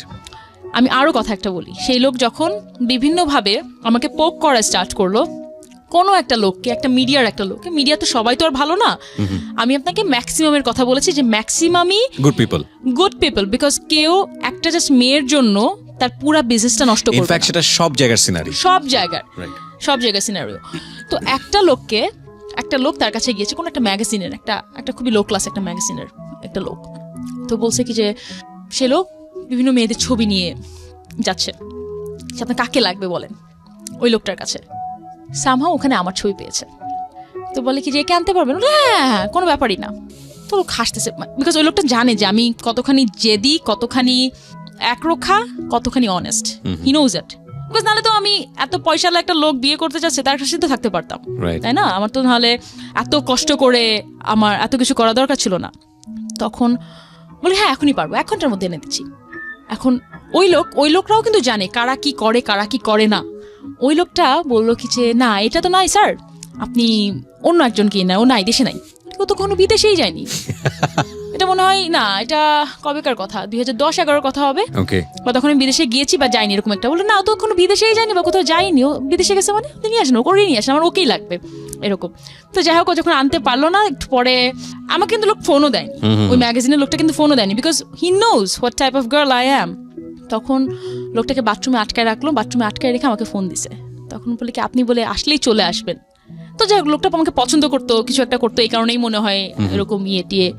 তো আমি বলছি কি যে মিডিয়া খারাপ মানুষ আছে, ভালো মানুষ আছে, কম্বিনেশনের কথা বলছি। তার এই লোকটা যদি শুনে থাকে, হয়তো বা শুনবে না, বা কারো না কারোর মাধ্যমে জানবে যে আমি এত কথা বলেছি। আজকে উনিও হয়তো বা দেখছে আমি কোথায় আছি, বা উনিও কোথায় আছে। সেটাই হয়, মানে চাঁদ আকাশে উঠলে সেটা সবাই দেখে। সো এটা নিয়ে এখন কিছু বলার নাই, বাট আমি ওই যে জায়গাটায় যেতে চাই, মানে বিকজ আপনি যেটা বলছিলেন যে মিশরে যে কম্পিটিশনটা ছিল আপনার, মিশর, রাইট? এবং একটা ছবি সারা দেশে মোটামুটি একটা আলোচনা সমালোচনার ঝড় তুলেছে, এবং এটা ভেরি ডেয়ারফুল পিকচার, অফকোর্স। আমি এবার বলি 2013 সালে আমি প্রথম যাই হচ্ছে, 2011 সালেও আমি যাই, সেটা হচ্ছে আপনার সাউথ কোরিয়াতে, ওয়ার্ল্ড মিস ইউনিভার্সিটি সাউথ কোরিয়াতে একটা কন্টেস্ট হয়েছিল। তারপর এখানে অনেক ঝামেলা, ভিসা পায় না, এই পায় না, ওই পায় না, অনেক ঝামেলা করে কষ্ট করে গিয়েছি। তারপরে এসে 2013 সালে, আচ্ছা বাই দ্য ওয়ে আমি বলে রাখতে চাই, এই যে যত আমি কন্টেস্টে গিয়েছি, কোথাও আমার 1 টাকা খরচ হয়নি। প্রত্যেকটা জায়গায় তারাই আমাকে প্লেন ফেয়ার দিয়ে, তারা আমাকে অ্যাকোমোডেশন তো ওরাই দেবে অবভিয়াসলি, সবকিছু দিয়ে কিন্তু তারা নিয়ে গিয়েছে, বিকজ আমার 4-5 বছর আগেও এত সামর্থ্য ছিল না যে আমি বিদেশে যে এটা করব ওইটা করব। Right. প্রত্যেকবার তারাই আমাকে দিয়েছে। ইনফ্যাক্ট ম্যাক্সিমাম আপনি যদি বড় বড় কম্পিটিশনে যান আপনারা জানবেন, যারা একটু হলেও জেনে থাকবেন যে তারাই সবকিছু প্রোভাইড করে। রাইট। 2013 সালে আমি যাই প্রথমে মিস ইন্ডিয়ান প্রেস ইন্টারন্যাশনালে, সেটা হলো হচ্ছে বম্বেতে। বিভিন্ন সিটিতে ঘোরায় টোরায়, তারপরে বম্বেতে লাস্টে হয়েছিল, 21 দিন না 22 দিন ব্যাপী ছিল। তো ওইটাতে আমি উইনার হই। অনেক দেশ থেকে কন্টেস্টরা ছিল, সেখানেও ঝামেলা। মিস একটা বাংলাদেশ থেকে একটা মেয়ে আসছে, ও কি করতে পারবে? প্রথমে তো নজরেই দিল না আমাকে কেউ, বলে এত ছোট একটা জায়গা থেকে একটা মেয়ে আসছে, সে কি করতে পারবে? তখন ওখানেও ভাবলো যে কয়েকজনের মধ্যে যে একটা নেদারল্যান্ডের একটা মেয়ে ছিল, সবাই ভাবছিল কি যে ওই মেয়েটা হয়তো বা উইনার হবে। ওকে। যাই হোক, ওটা না হয়ে সব সুবিয়ে হয়ে আমি উইনার হয়ে গেলাম। তো ওখানে খুব ঝামেলা, ওখানে বেশ কিছু এরকম ঝামেলা হয়েছিল যে ওই মিস বাংলাদেশের মতো যে এ উইনার হবে। ওকে। তখন এসে এর মাদার এজেন্সি এসে কথা বলে, আমার পক্ষ থেকে তো কেউ নাই আমি ছাড়া। ইন্ডিয়াতে যখন গিয়েছি আমি একাই ছিলাম, প্রত্যেকের মাদার এজেন্সি প্রত্যেকের প্যারেন্টসরা ছিল আমাদের ফিনালেতে। রাইট। তারপরে যে ফার্স্ট হবে তাকে মিশরে পাঠানো হবে টপ মডেল অফ দ্য ওয়ার্ল্ডের জন্য, যেটা মডেল কন্টেস্টের মধ্যে 1 নম্বর কন্টেস্ট, এবং যেটা নিয়ে মোটামুটি সারা দেশেই একটা ঝড় বয়ে গিয়েছিল যে ছবিটা নিয়ে। ডেফিনেটলি পিআর জায়গা থেকে অত্যন্ত সাহসী একটা ছবি বাংলাদেশের সোসাইটাল কন্টেস্ট থেকে। এবং অফকোর্স সিক্রেটসের আজকের যে এপিসোডটা, সেটা অত্যন্ত সাহসী একটা এপিসোড, কোনো সন্দেহ নেই। জি, মিশর। তখন ফার্স্ট যে হবে তাকে পাঠাবে top model of the world ইজিপ্টে। এটা কিন্তু ইউরোপিয়ান একটা অর্গানাইজার, ইজিপ্ট জাস্ট একটা ভেন্যু ছিল। তো ওখানে পাঠানোর পরে আমি যে ইন্ডিয়াতে যে কন্টেস্টে জিতি, ওখানেও একটা প্রত্যেকটা কন্টেস্টে বিটি কন্টেস্টের পার্ট থাকে বিকিনি পার্ট। তো আমি ওখানে বললাম যে দেখো, এর আগে কি আপনাকে এই বিকিনিটা পড়তে হয়নি? এর আগে না, মিস বাংলাদেশ আমাকে পড়তে হয়নি। Okay, so for the first time আপনি এটা পড়তে যাচ্ছেন। ওকে, পড়তে যাচ্ছি। তো ইন্ডিয়াতে আমাকে বললো যে দেখো তুমি ঠিক আছে, তুমি পড়তে চাচ্ছ না, ইটস ওকে। তখন আমরা কভার টাভার করে অনেকভাবে অন্যভাবে শুট করলাম। কিন্তু আমি ইজিপ্টে যখন গেলাম তখন ওরা বলে কিছু না, পড়বা না, মানে ইউ সাইন দ্য কন্ট্রাক্ট। ওকে। আর ওদের তো মাথায় নাই, ইউরোপিয়ানদের তো মাথায় থাকে না মানে কি, মানে তুমি কি মিন করতে যাচ্ছ, ওরা বোঝেই নি ব্যাপার আমার কথাটা। বলে তুমি you sign the contract, you have to do it, otherwise you have to pay the penalty. So কন্ট্রাক্টে কি ওখানে ছিল না বিষয়টা আসলে? হ্যাঁ, সবকিছুই ছিল। ওকে। আপনি যখন 20 পাতার কন্ট্রাক্ট পড়বেন তখন অতগুলো পড়ার সময় থাকে না। এটা তো ওটার সাথেও না, এটা তো আমার মিস ইন্ডিয়ান প্রিন্সেস যেটা হলাম ওটার সাথে লিংক, যেটা তো আরো আগের। ওকে ওকে। তখন তো কোনো কন্ট্রাক্ট ছিল না। রাইট। সো এখানে তো ছিল যে ফার্স্ট হবে তাকে এখানে পাঠিয়ে দেব। ফার্স্ট হওয়ার 4 দিন পর আমার ইজিপ্টে যেতে হবে। এটার প্রাইস মানি কত ছিল? আমি একটা অফ ট্র্যাকে কোশ্চেন করে ফেললাম। কোনো প্রাইজ মানি ছিল না। কোনো প্রাইজ মানি ছিল না, শুধু ইন্ডিয়ান প্রিন্সেস ইন্টারন্যাশনালে আমাকে $3000 দিল। ইন্ডিয়ান প্রিন্সেস ইন্টারন্যাশনালে আর একটা টিভি দিয়েছিল, যে টিভি আনতে যে আমার মানে $700 না $800 ট্যাক্সি দিয়ে দেওয়া লাগছে, বুঝছেন? ওকে। আর টপ মডেল অফ দ্য ওয়ার্ল্ডের কিছু ছিল না। তো কিন্তু এখানে গেলে হয় কি, আপনি বিভিন্ন প্ল্যাটফর্ম পেয়ে যান। আমি কি প্ল্যাটফর্ম পেয়েছিলাম আপনাকে পরে বলছি। ভোগ টোগ এত কিছু, ওইসব এত কিছুতে যাওয়ার জন্যই হয়েছে, না হলে কখনোই পেতাম না এত প্ল্যাটফর্ম। ঢাকায় থেকে আপনি বাংলাদেশ থেকে কি প্ল্যাটফর্ম পাবেন ইন্টারন্যাশনালি? রাইট। তো সেই জায়গাটা তৈরি হয়নি এখন পর্যন্ত, ইনফ্যাক্ট মানে বাংলাদেশ থেকে সেই জায়গাটা তৈরি হয়নি। ওকে। আর যেটা বলছিলাম যে যখন ফার্স্ট হলাম, ফার্স্ট হওয়ার একদিন আমার থাকা লেগেছিল, প্রত্যেককে চলে যাওয়া লাগছিল, শুধু ফার্স্ট সেকেন্ড থার্ড ফটোশুটের জন্য একদিন ইন্ডিয়াতে বম্বেতে এক্সট্রা আমাদের একদিন থাকা লেগেছিল। তো ফার্স্ট যখন হলাম 4-5 দিন পর ইজিপ্টের ছিল, মানে হাতে আছে 3 থেকে 4 দিন, একদিন চলে গেল। ঢাকায় এসে ভিসা করে, তখন তো জানেন ভিসা করা মানে এখন আমার এখন 6টা পাসপোর্ট অনেক মোটা এখন। তখন পর্যন্ত 2000 আমি সব ম্যাক্সিমাম ট্রাভেল করেছি 2013 থেকে এই পর্যন্ত, এই 4-5 বছরে সবচেয়ে বেশি। Lot of countries, right? Yeah, 40 countries 4 বছরে। ইয়েস, আমার 4 বছরে 6টা পাসপোর্ট। সো যাই হোক, so this is the success man, definitely it's a huge success. হ্যাঁ, যে গল্পে ছিলাম। তো তখন আমাকে এসে ভিসা পাওয়া খুবই টাফ ব্যাপার, যে ভিসা কি করে পাবো একদিনের মধ্যে, মানে তখন শুক্রবার শনিবার কি যেন ছিল, একদিনের মধ্যে ভিসা পেয়ে যাব। ভিসা পেলাম, তখন আপনি কি কন্ট্রাক্ট করবেন? আপনি যাবেন আর একটা দেশে কম্পিট করতে, একটা জাস্ট জিতে আসলেন, কি এত পড়বেন? সাইন করছি, মানে আর সাইন তো আমাকে ওখান থেকে করায় নিছে, ইন্ডিয়া থেকে করায় নিছে, সাইন করায় নিছে, এত পড়ার সময় নাই কোনো কিছু। তখন আবার এদের মধ্যে কিন্তু এত কিছুর মধ্যে আমার একটা মাদার এজেন্সি ছিল। মাদার এজেন্সির সাথে আমার পরিচয় হয়েছিল, যারা আমাকে ইন্ডিয়াতে পাঠিয়েছিল, যার সাথে আমার পরিচয় হচ্ছে 2011-এ সাউথ কোরিয়াতে যখন গিয়েছিলাম, তখন তার সাথে আমার পরিচয়। একটা মহিলা, একটা স্লোভাকিয়ান আর ইটালিয়ান, ওদের এজেন্সি আছে ওখানে। সো আমার মাদার এজেন্সি কিন্তু ইটালিয়ান স্লোভাক থেকে। সো ওরা আমাকে বিদেশে যত কাজে যায় ম্যাক্সিমাম কাজে ওরা আমাকে পাঠায়। আচ্ছা। তো ওরা সবকিছু করে পাঠিয়ে দিয়েছে। এখন বিকিনি রাউন্ড রাউন্ড কি, তা আমি চিন্তা করলাম কাছে ঠিক আছে আমি একটা ছবি দেবো না, এই বাংলাদেশের মানুষ এত তো ইন্ডিয়া হলে তাও ওরা খুঁজে টুজে বের করবে, ইজিপ্টের কোথায় কোন বিয়ে হচ্ছে এত খুঁজে টুজে বের করতে পারবে না। একটা দিয়ে দিলাম, একটা পরে বসলাম, কোনো সমস্যা না নাই। আমি কোনো ছবি দিইনি, আমি কোনো ছবি দিইনি, প্রশ্নই ওঠে না কোনো ছবি দেওয়ার। কয় মাস পরে মানে পুরা আমার কন্টেস্ট শেষ। আচ্ছা এই কন্টেস্টের মধ্যে অনেক কাহিনী হয়েছে, কন্টেস্টের মধ্যে আমি আমার লাগেজ হারাই ফেলছি অনেক, মানে যেটাগুলো হয় কন্টেস্টে ওগুলোর কাহিনীতে আমি না যাই। ইয়াস, কয় মাস পরে একটা বিকিনি পিকচার যেটা ছিল স্টেজে হেঁটে আসতেছি আমি, কোত্থেকে পেয়ে সারা সোশ্যাল মিডিয়াতে চলে গেল যে পিয়া এরকম বাংলাদেশের ফার্স্ট মডেল। আপনি এখন পর্যন্ত পিয়া জান্নাতুল দিয়ে সার্চ দেন গুগলে, সবাই আসে পিয়া জান্নাতুল বিকিনি, সেকেন্ড আসে পিয়া জান্নাতুল হাজব্যান্ড। সো মানুষের অনেক কিউরিওসিটি আমার জামাইকে নিয়ে। আজকের পর থেকে ইনশাআল্লাহ আসবে Pia Jannatul secrets. Yes, so for the first time right, আপনি মিডিয়াতে আজকে যা বলছেন বা 2 থেকে 2.5 ঘন্টা, ফর দ্য ফার্স্ট টাইম এত কিছু কি কোথাও কোনো মিডিয়া জানে? এত কিছু মিডিয়া দেন, এত কিছু কেউই জানে না আমার জামাই ছাড়া। আমার আম্মাও অনেক পার্ট জানে। This is my success, this is my people success, যে এখানে যারা আসে তারা দিল খুলে বলে। এবং okay, this is my honour actually. Okay বলেন তারপর। 2000 তো ওই ছবিটা নিয়ে সব জায়গায় ভাইরাল হয়ে গেল। যে দেখেন আমি একটা জিনিস এখানে মেনশন করতে চাই, আমি একটা ইন্টারন্যাশনাল কন্টেস্টে যে একটা বিকিনি পরা, আর যেই মেয়েটা নিজে বাংলাদেশের সবটা জায়গায় যার একটা ডিএসএলআর ক্যামেরা আছে, একটা বিকিনি পরে শুট করা এক কথা না। এইটা মানুষ কেউ বুঝবে না। আমাদের এখানে অনেক মডেল আছে, আপনি হয়তো বা আমার নামও বলা দরকার, আপনারা জানেন, যারা বিকিনি পরেই ফেমাস হয়েছে, কোনো কাজ করেনি, জাস্ট বিকিনি পরার জন্য ফেমাস হয়ে গেছে। তো মানুষ যখন এদের সাথে আমাকে কম্পেয়ার করে তখন আমার খারাপ লাগে। মানুষ যখন ভাবে যে পিয়া বিকিনি কেন পড়ছে, বাংলাদেশের সোসাইটিতে পড়া উচিত না, আমি একটা জায়গা থেকে তার চিন্তা ভাবনা রেসপেক্ট করে কোথা থেকে আমি আপনাকে বলি, সেই মানুষটা অতটা ব্রড মাইন্ডেড হয়ে পারেনি, বিকজ সে বাংলাদেশের মধ্যে ঘুরেছে। বাংলাদেশের সোসাইটিতে আমাদের যেটা শেখানো হয়েছিল, যেটা আমি খুলনায় থেকে যখন ভেবেছিলাম স্লিভলেস পরা আমার জন্য ভালো হবে না, সো আমি ওই মানুষটারও দোষ দিচ্ছি না, সে অত কিছু জানে না বা অত ব্রড মাইন্ডেড হয়ে পারেনি, সো ইটস ওকে। কিন্তু যখন মানুষ এইটার সাথে এটা কম্পেয়ার করতেছে, একটা ফেসবুকে ডিএসএলআর একটা ক্যামেরাম্যানের সাথে একটা ছবির সাথে আমার ছবি কম্পেয়ার করে একটা ইন্টারন্যাশনাল প্ল্যাটফর্মে যে আমার ছবি তোলা, তখন আমার খারাপ লাগে।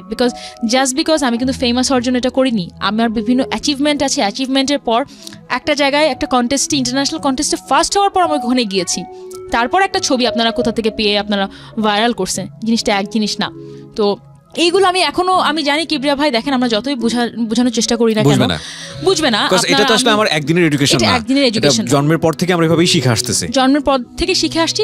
সেটা আপনি একদিনে আমার আজকে বা আপনার সিক্রেটস প্রোগ্রাম আপনি চেঞ্জ করতে পারবেন না, চেঞ্জ করাটা বোকামি হবে, জোর করাটা বোকামি হবে, সো আমি ওই পার্টটা আর না কথা বলি। তো এই ছবিটা নিয়ে অনেক কথা হলো। দেখেন, বাই দ্য ওয়ে আমি তো এখন মেইন কথা এখানে বলিনি, আমার বাবার সাথে আমার ফাইনালি কথা হয় যখন আমি আমার ইন্টারমিডিয়েট পাস করি, যখন আমি আমার লতে ভর্তি হই, তখন এত কিছুর পরে আমি তো আমার প্রথম থেকে জার্নিটা বলছিলাম, তারপর থেকে আর আমার পুরো ফ্যামিলির সাথে আমার কথা হয় ভালো করে। আমার ফ্যামিলিতে আমাকে দেখি মডেলিং করে বা মিডিয়াতে আছে, বাংলাদেশের মিডিয়া কি মিডিয়া, এইটুকু একটা মিডিয়ায় কাজ করেছি, এটা এভরিবডিজ পারসেপশন, অ্যান্ড মিডিয়া নিয়ে খুবই নোংরা পারসেপশন। যখন আমি ভোগে যাই, যখন আমি এই 2টা কন্টেস্টে জিতি, তখন তাদের মনোভাব আস্তে আস্তে চেঞ্জ হওয়া স্টার্ট করলো, because it's not only in Bangladesh, আমি তো বাংলাদেশের বাইরেও কাজ করছি, এটা ইন্টারন্যাশনাল প্ল্যাটফর্মে কাজ করছি, যেইটা দেখে তারা যখন ভোগ খোলে, এল ম্যাগাজিন খোলে, যখন খুব ইন্টারন্যাশনাল মডেলের ছবি দেখে, যখন আমার ছবি দেখে, তখন তাদের টনক নড়ে যে না, পিয়াকে যেটা ভাবছিলাম পিয়া সেটা না। এবং তারপরে তারা আরও অ্যাপ্রিসিয়েট করা শুরু করে যখন দেখে কি আমি এলএলবি যখন পড়া স্টার্ট করলাম ইউনিভার্সিটি অফ লন্ডনের আন্ডারে। আর why you choose LLB? আমি পলিটিক্স করতে চাই, আমার ইচ্ছা আছে, মানে এটা just it's my very on secret না, অনেকে জানে, অনেক জায়গায় এসেছে, আমি চাই। ওকে, গুড উইশেস।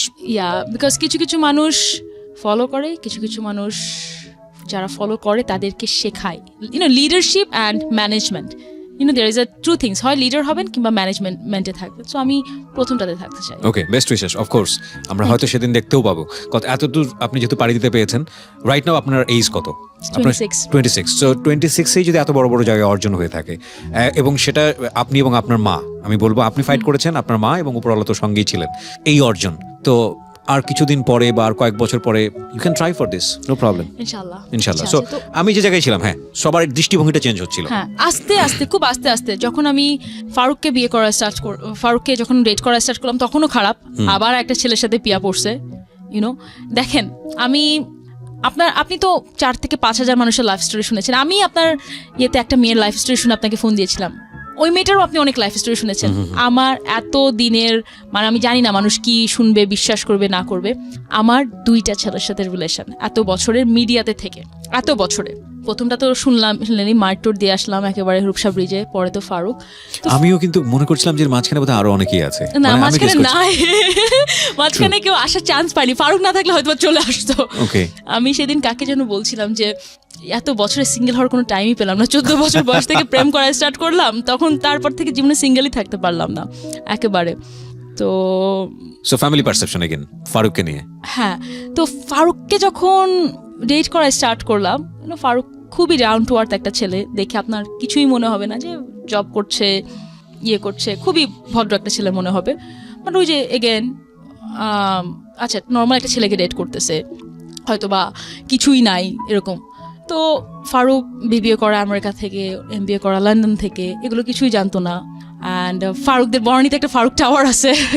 সো যখন আমার ফ্যামিলি এইটা জানলো যে এডুকেটেড রিচ ছেলে, হয়তো বা রিচ না হলে আমাকে আবার ডাউন করার চেষ্টা করতো। মানে আমি নিজে বড় হতে চাচ্ছি না বা ছোট করতে চাচ্ছি না কাউকে, কিন্তু এইটা আমাদের সোসাইটিতে এইভাবে মানুষকে ট্রিট করা হয়। যখনই দেখে কি একটা শিক্ষিত বড়লোক ছেলেকে আপনি বিয়ে করতে পারছেন, সবার দৃষ্টিভঙ্গি চেঞ্জ হয়ে যাবে আপনার প্রতি। ও আচ্ছা, ঠিক আছে, আপনি কতটুকু অর্জন করেছেন দ্যাটস নট দ্য ফ্যাক্ট, কাকে বিয়ে করেছেন সেটা হচ্ছে ফ্যাক্ট। কাকে বিয়ে করেছি মানে আমার আইডেন্টিটি এখন পর্যন্ত, তখনও তো আমি তো লয়ার হইনি, এখন পর্যন্ত এই যে তার মাঝখানে কিন্তু আমি অনেক কিছু করেছি। কিন্তু ওই যে একটা ছবি আসছে, তাদের মাথা কাটা গেছে, আমার পুরো চাচা ফুপুরা আমার আম্মাকে আবার উল্টাপাল্টা কথা বলা স্টার্ট করলো। কিন্তু যখন ফারুককে বিয়ে করি আমি, আর আলহামদুলিল্লাহ আমি আমার বিয়ে খুব বড় করে করছি, খুব মানে আমার আত্মীয় স্বজনদের মিলে করছি, তখন তাদের আবার টনক নড়লো। ও আচ্ছা, পিয়া, মানে তারা আশাই করেনি। তারা ভাবছে যে খুলনা থেকে আসছি ঢাকায়, কোনো হয়তো বা ড্রাগ অ্যাডিক্টেড হয়ে যাব, বা আমি পড়াশোনা তো করবোই না, এই মডেলিংয়ে থেকে একেবারে আমার জীবন ঝরঝরে হয়ে যাবে। আমি যে আমার লাইফ এতখানি গুছায় নিয়ে আসতে পারবো একেবারেই ভাবিনি। এই কারণে আমি আবারও বলছি যে দেখেন, আমি সবসময় একটা জিনিসে খুব ডিটারমাইন্ড ছিলাম, পড়াশোনাটা ছাড়া যাবে না। পড়াশোনাটা আপনি যদি কিছু না করেন, আপনি যদি হাউস ওয়াইফ হিসেবেও থাকতে চান, পড়াশোনাটা আপনার লাগবে লাইফের প্রত্যেকটা ক্ষেত্রে। তো ওইটা আমার একটা ভালো ডিসিশন ছিল। ডিসিশন নেওয়ার পরে যাই হোক, আমি তো অনেক দূরই বলে ফেললাম না। ফাইনালি কি দাঁড়াইছে এখন? যদি আপনার আজকের দিনটা নিয়ে কথা বলি, you are most busiest model in Bangladesh, because 4 বছরে 40টা দেশ ঘোরা, 6টা পাসপোর্ট এখন হাতে, এটা যেন তেন বিষয় না। You are leading very good সংসার লাইফ, যেটাই বলি না কেন। You are happy girl in that sense. এবং ফ্যামিলি থেকে বাবা মা বা আত্মীয় স্বজনের জায়গা থেকে কি রেসপেক্ট, অনার বা ভালোবাসাটা কি আগের জায়গায় এসছে, নাকি ওখানেও এখনো সমস্যা আছে? না, এখন পুরা চেঞ্জ। মনে করেন আমি যখন যাই, আমাকে মানুষ আলাদাভাবে ইনভাইট করে, প্লিজ পিয়া এই প্রোগ্রামটাতে এসো, বিকজ আমি গেলে একটা প্রোগ্রামে মানুষ ছবি তুলতে আসে বা আলাদাভাবে দেখে, ও আচ্ছা ওইটা আপনার কি হয়, ওইটা আমার ভাইয়ের মেয়ে, ওইটা আমার বোনের মেয়ে, এইভাবে যখন পরিচয় দিতে এখন ভালোবাসে। ও কিন্তু লয়ারও, ও ডক্টর কামাল হোসেনের এখানে অ্যাসোসিয়েট, হ্যাঁ অ্যাসোসিয়েট। ওখানে আমি স্যার ওখানে ছিলাম, ইন্টার্ন ওখান থেকেই করেছি। তো এখন এইভাবে মানুষ পরিচয় করায়। বাট এখন আপনি বিশ্বাস করবেন না কিভাবে শুরু করে। আমাকে যখন পরিচয় করায় দেয়, ও লয়ার, ডক্টর কামাল হোসেনের ওখানে ছিল। ও বাই দ্য ওয়ে, ও কিন্তু আবার মিস বাংলাদেশও, বুঝছো, মিডিয়াতে কিন্তু অনেক না মডেলিং করে অনেক। মানে আমি কিন্তু একবারের জন্য আপনাকে ওসব পরিচয় করিনি, আমি আপনাকে মডেল হিসেবে পরিচয় করাইছি আমাদের অনুষ্ঠানে। আই নো, মানে এখন পর্যন্ত জানে যে মডেল বললে মানুষের আকর্ষণটা বাড়বে, এই কারণেই বলে। এক্স্যাক্টলি। এখন পর্যন্ত আমার মনে হয় কি তারা ছোট করেই ভাবে, আমার মনে হয়, মানে যেভাবে কথা বলে। কিন্তু জাস্ট বিকজ আমি লয়ার হয়ে গিয়েছি বা ভালো একটা ফ্যামিলিতে বিয়ে হয়েছে বলে সবকিছু চিন্তা ধারণা, ধ্যান চেতনা বদলাই গেছে। এখন আমি বলি, আপনাকে একটা মজার বিষয় বলি, যে আমার বাবা এখন যখন আমার সাথে কথা বলে, আবু বলে, আমার মনে হয় সব ভুলে গেছে। আমার মনে হয়